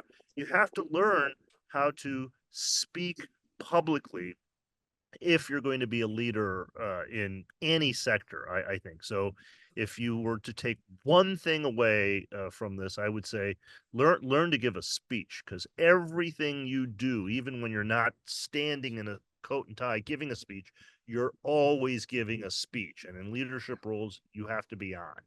Alan, yeah, go ahead. Oh, does Alan want to go? Alan, and then you, right. So I understand that was a joke about not sounding like Frank, but the reality, no, but I want to make sure that people understand the point, right? Even if you don't sound like Frank, you can succeed, right? Everything's learned. And this whole point, I think Frank made a really good point about code switching, right? We are who we are. I think Peter, you mentioned, being self-aware of who you are, right? When you walk in a room, it's incredibly important to be self-aware, right? The stereotypes that you walk in, they have a stereotype about all of us, right? People have stereotypes as a lawyer walking in the room, what I'm going to say, how I'm going to think, or Asians, whatever else. Understand that. And do you want that to be how you want to be perceived? That's an active decision that we have to make. If you don't, then you have to overcome that, right? Give you solid examples, like, as an Asian American, they just assume that I work hard and I'm smart. Well, I'm not going to try to screw that up, right? There are certain stereotypes I do, right? Can I lead? But the one question not to answer when I interview for a job, right, in Fortune 500 companies as a leader, I lead 650 people today, is can I lead? They will never ask me that question in an interview. If I do not answer that question, I will not get that job. The 6'4" white guy doesn't have to answer the question per se. Just understand that, right? And the whole idea of code switching and being true to yourself, I want to share this little story. Actually, I'll back up a second. So understanding yourself, I really agree with that point. But what I don't agree with is understand who you are, but then shy away from certain professions, right? If you don't like politics, don't go into corporations. I think that's one of the biggest problems that we have as a community, is that we don't get ourselves out of our comfort zones and work on those things. Because as Frank pointed out, you have to be able to speak if you want to lead in a company, right? That is uncomfortable, right? Getting up and doing that. But like any skill, whether that's math or whatever else, that can be learned, right? We weren't born this way. Frank wasn't born as a president of it. Oh, wait a minute. I'm not sure that's true, right? Frank was born as a president. But you learn. And you learn to get better at certain things. And that's really uncomfortable. And we have to do that, right? If you want to do it. So that's just a thought about that. I have a reaction to what you said, since you said, well, I agree with you about self-assessment, but, doesn't mean you shouldn't. I agree with that, but what I disagree with is the interpretation of what I said, which is, I'm not saying that you shouldn't. If it turns out you're not good at politics, I'm not saying you shouldn't go to large companies. It's just you have to realize you better learn about politics if you're going to do that. There's a corollary to what I'm saying, which is self-assessment by itself won't do it. There is no one in this room who can be objective about themselves. No one. My wife has told me this. She said, there are a lot of things you think about yourself. It's just not true. I've been trying to change it for about 40 years now, right? Not very successful. But so the corollary of the advice is try to understand yourself but get someone who knows you, who's willing to be honest with you, to tell you what they perceive, right? You know, and. Or just be aware enough to see it. I'll give you a Well, real. either aware, but most people can't be totally objective about themselves. So it's helpful to get someone to help you, right? Whatever you need to get there, I know right? what it is, but But sometimes when you get advice from the people that you know, they don't really understand the game. Right? And I'll give you a good example of this, right? It's kind of code switching, right? I realize in the last 10 years, there's certain stories I do not tell anymore unless I'm in rooms like this, right? There's certain stories that I don't talk about in the C-suite or in the boardroom or in those clubs that the fancy clubs that Frank likes to go to, right? Just don't talk about, because it's one more thing that makes me different. But it's really important for me to talk about them in rooms like this, because I don't want people to think that I was born this way, right? I'll give you a good example. I came here as an immigrant when I was 7 years old, couldn't speak English. My dad retired as a janitor in a university, right? I'm very, very proud of that story. I'm very, very proud of my father as the story that a lot of us all share. But if I tell that in interviews in those C-suites, it makes people incredibly uncomfortable. They don't know what to do with that because that's not how they grew up. They grew up in those fancy clubs. Understanding that and be comfortable with that and be comfortable code switching of that is something that I'm not saying that we all have to do it, but if we choose not to do that, it's career limiting in certain careers. Mike, we get the last one because, Henry, but because we're getting close to our 2 o'clock discussion table, but Mike, go ahead. Yeah, I apologize if this question runs long, but a question for the city folks. So I'm Michael Lee, I'm the president of the Museum of Chinese America. But early in my career, I used to work at the Committee of 100 with Frank, and Peter was not yet a member back then. But one of the projects that I had to do was I had to research the Fortune 500 companies to see if they had any Asian American board of directors. And actually, Citi was one of the lone kind of standouts because they actually had 2 Asian board of directors. So I'm curious, just looking at like kind of a history of company culture, because Citi had so many kind of senior Asian executives, do you guys feel at Citi that there's more of a pipeline for Asian Americans to make it to the C-suite? Or do you feel like, it's similar to the other companies and they still face the same challenges? I'm gonna tackle that one. So it's a very good question. And incidentally, so in our C-suite, on Jane's team, there are 5 South Asian males. So we've talked about this earlier. Jackson Liu actually has done some really great work about the differences between South Asian, East Asian. Why is it that South Asians? Like Morris of Columbia. Yes, what is their secret sauce, right? So there's that happening. So where my strategy comes in as the global advisor is when we look at data right now, when you self-identify, and we are very aggressive with our self-ID campaign because we want to know who our employee base are. We've got over 230,000 employees, right? Globally. The only label for the US for Asians is just Asians. Now we all know in this group, especially, that Asians are not a monolith, right? And so each subgroup has different needs. So there is a concerted effort to create more categorization, right? So it starts with data because you can't dispute data, right? That's what you lead with. The other strategy is, I don't think, so we have to get away from the mentality us versus them. And it just doesn't get us anywhere, right? Because I don't think senior white male cis, leaders intentionally, maybe some, want to exclude certain groups or target, certain groups, so I think we have to change hearts and minds. And I think Kenji Yoshino who said, like in any organization, you're gonna have 20% who are all for DEI, 20% who are anti-DEI, but then there's that 60%, right? That you have to try to influence. But I say, no, let's just influence the 80%. And it's about changing hearts and minds. So one of the strategies that we're pursuing, apart from disaggregating data, is we set up these spaces. And I have heard so many people talk about public speaking. Thank you, Frank. You know, communication skills. Most of us come to this country, and I'll throw in a statistic. I think I've seen 71% of all Asians in America are foreign born. Now, all of us come with this journey, right? This really harrowing, maybe dramatic journey to America. And most of us, we're so busy, and our parents are so busy assimilating, you know, working hard to set up a new life and everything here, but we don't even stop to think about our history.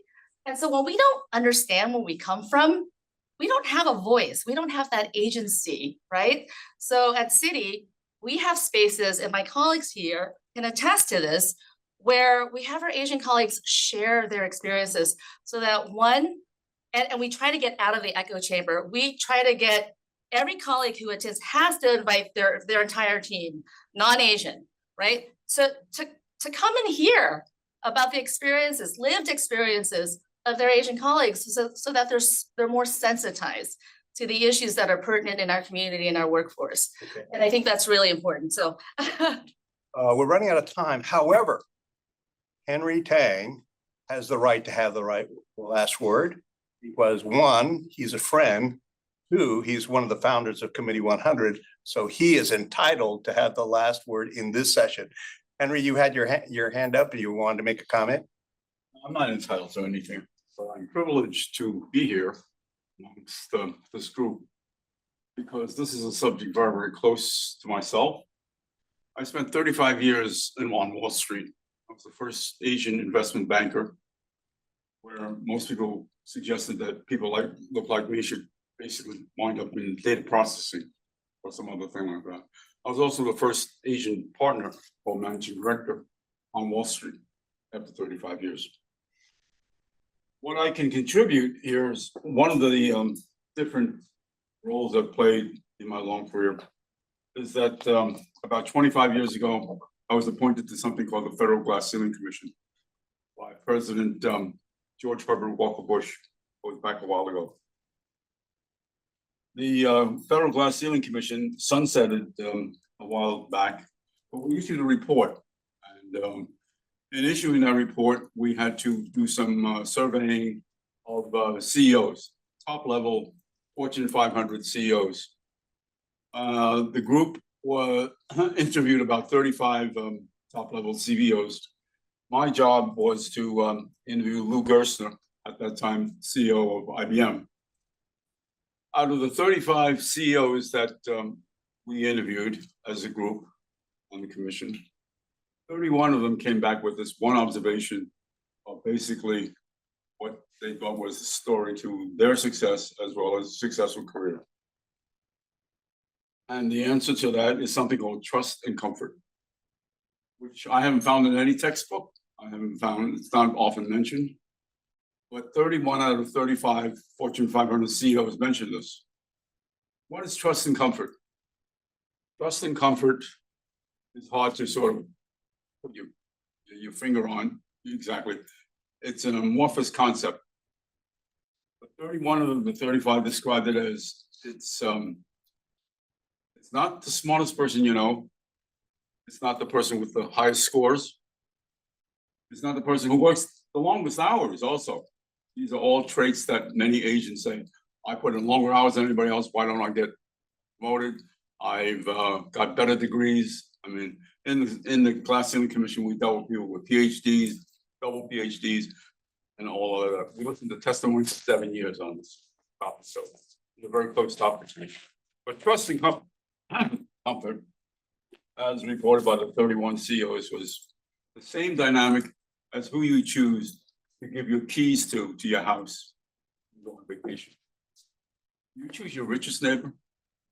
You choose your smartest neighbor. You choose the one you have trust and you're comfortable with. What does that mean? Trust and comfort is a trait that people said that most of the CEOs we surveyed went through about 15 to 20 different levels of promotion in their careers. And each one of those, most of them said that it was trust and comfort that they were able to exude to the person in front of them, do the promoting. And the person who is doing the promoting has to feel trust in you that you will perform to their expectations, or it may be somewhat prejudicial, might be somewhat biased, but it is to that expectation. And they trust you that you will do it. It's often a little bit like teaching a child. When they give you a promotion, whether it's a department head, or whether it's a division, or whether it's just the next level of job at a entry level, they want to feel that they're entrusting you, continuing what they perceive. Now, it could be very bigoted perception also, but what they perceive will be a continuation of what that person's goal is, a continuation of that role. That's what I was given to me 25 years ago now as being one of the most important factors towards promotion in corporate, not only in corporate world, in the nonprofit world, in the military, in the course of, as Peter will tell you, of course, and Frank as well, in the course of Committee 100's activities for the last 35 years, we have interfaced with people who are generals, admirals, presidents of universities, presidents of nonprofits, plus corporates. So it's in any leadership position of basically what is the secret to promotions. In my small contribution, I pass that along. Think about, are you establishing or engendering trust and comfort with the next level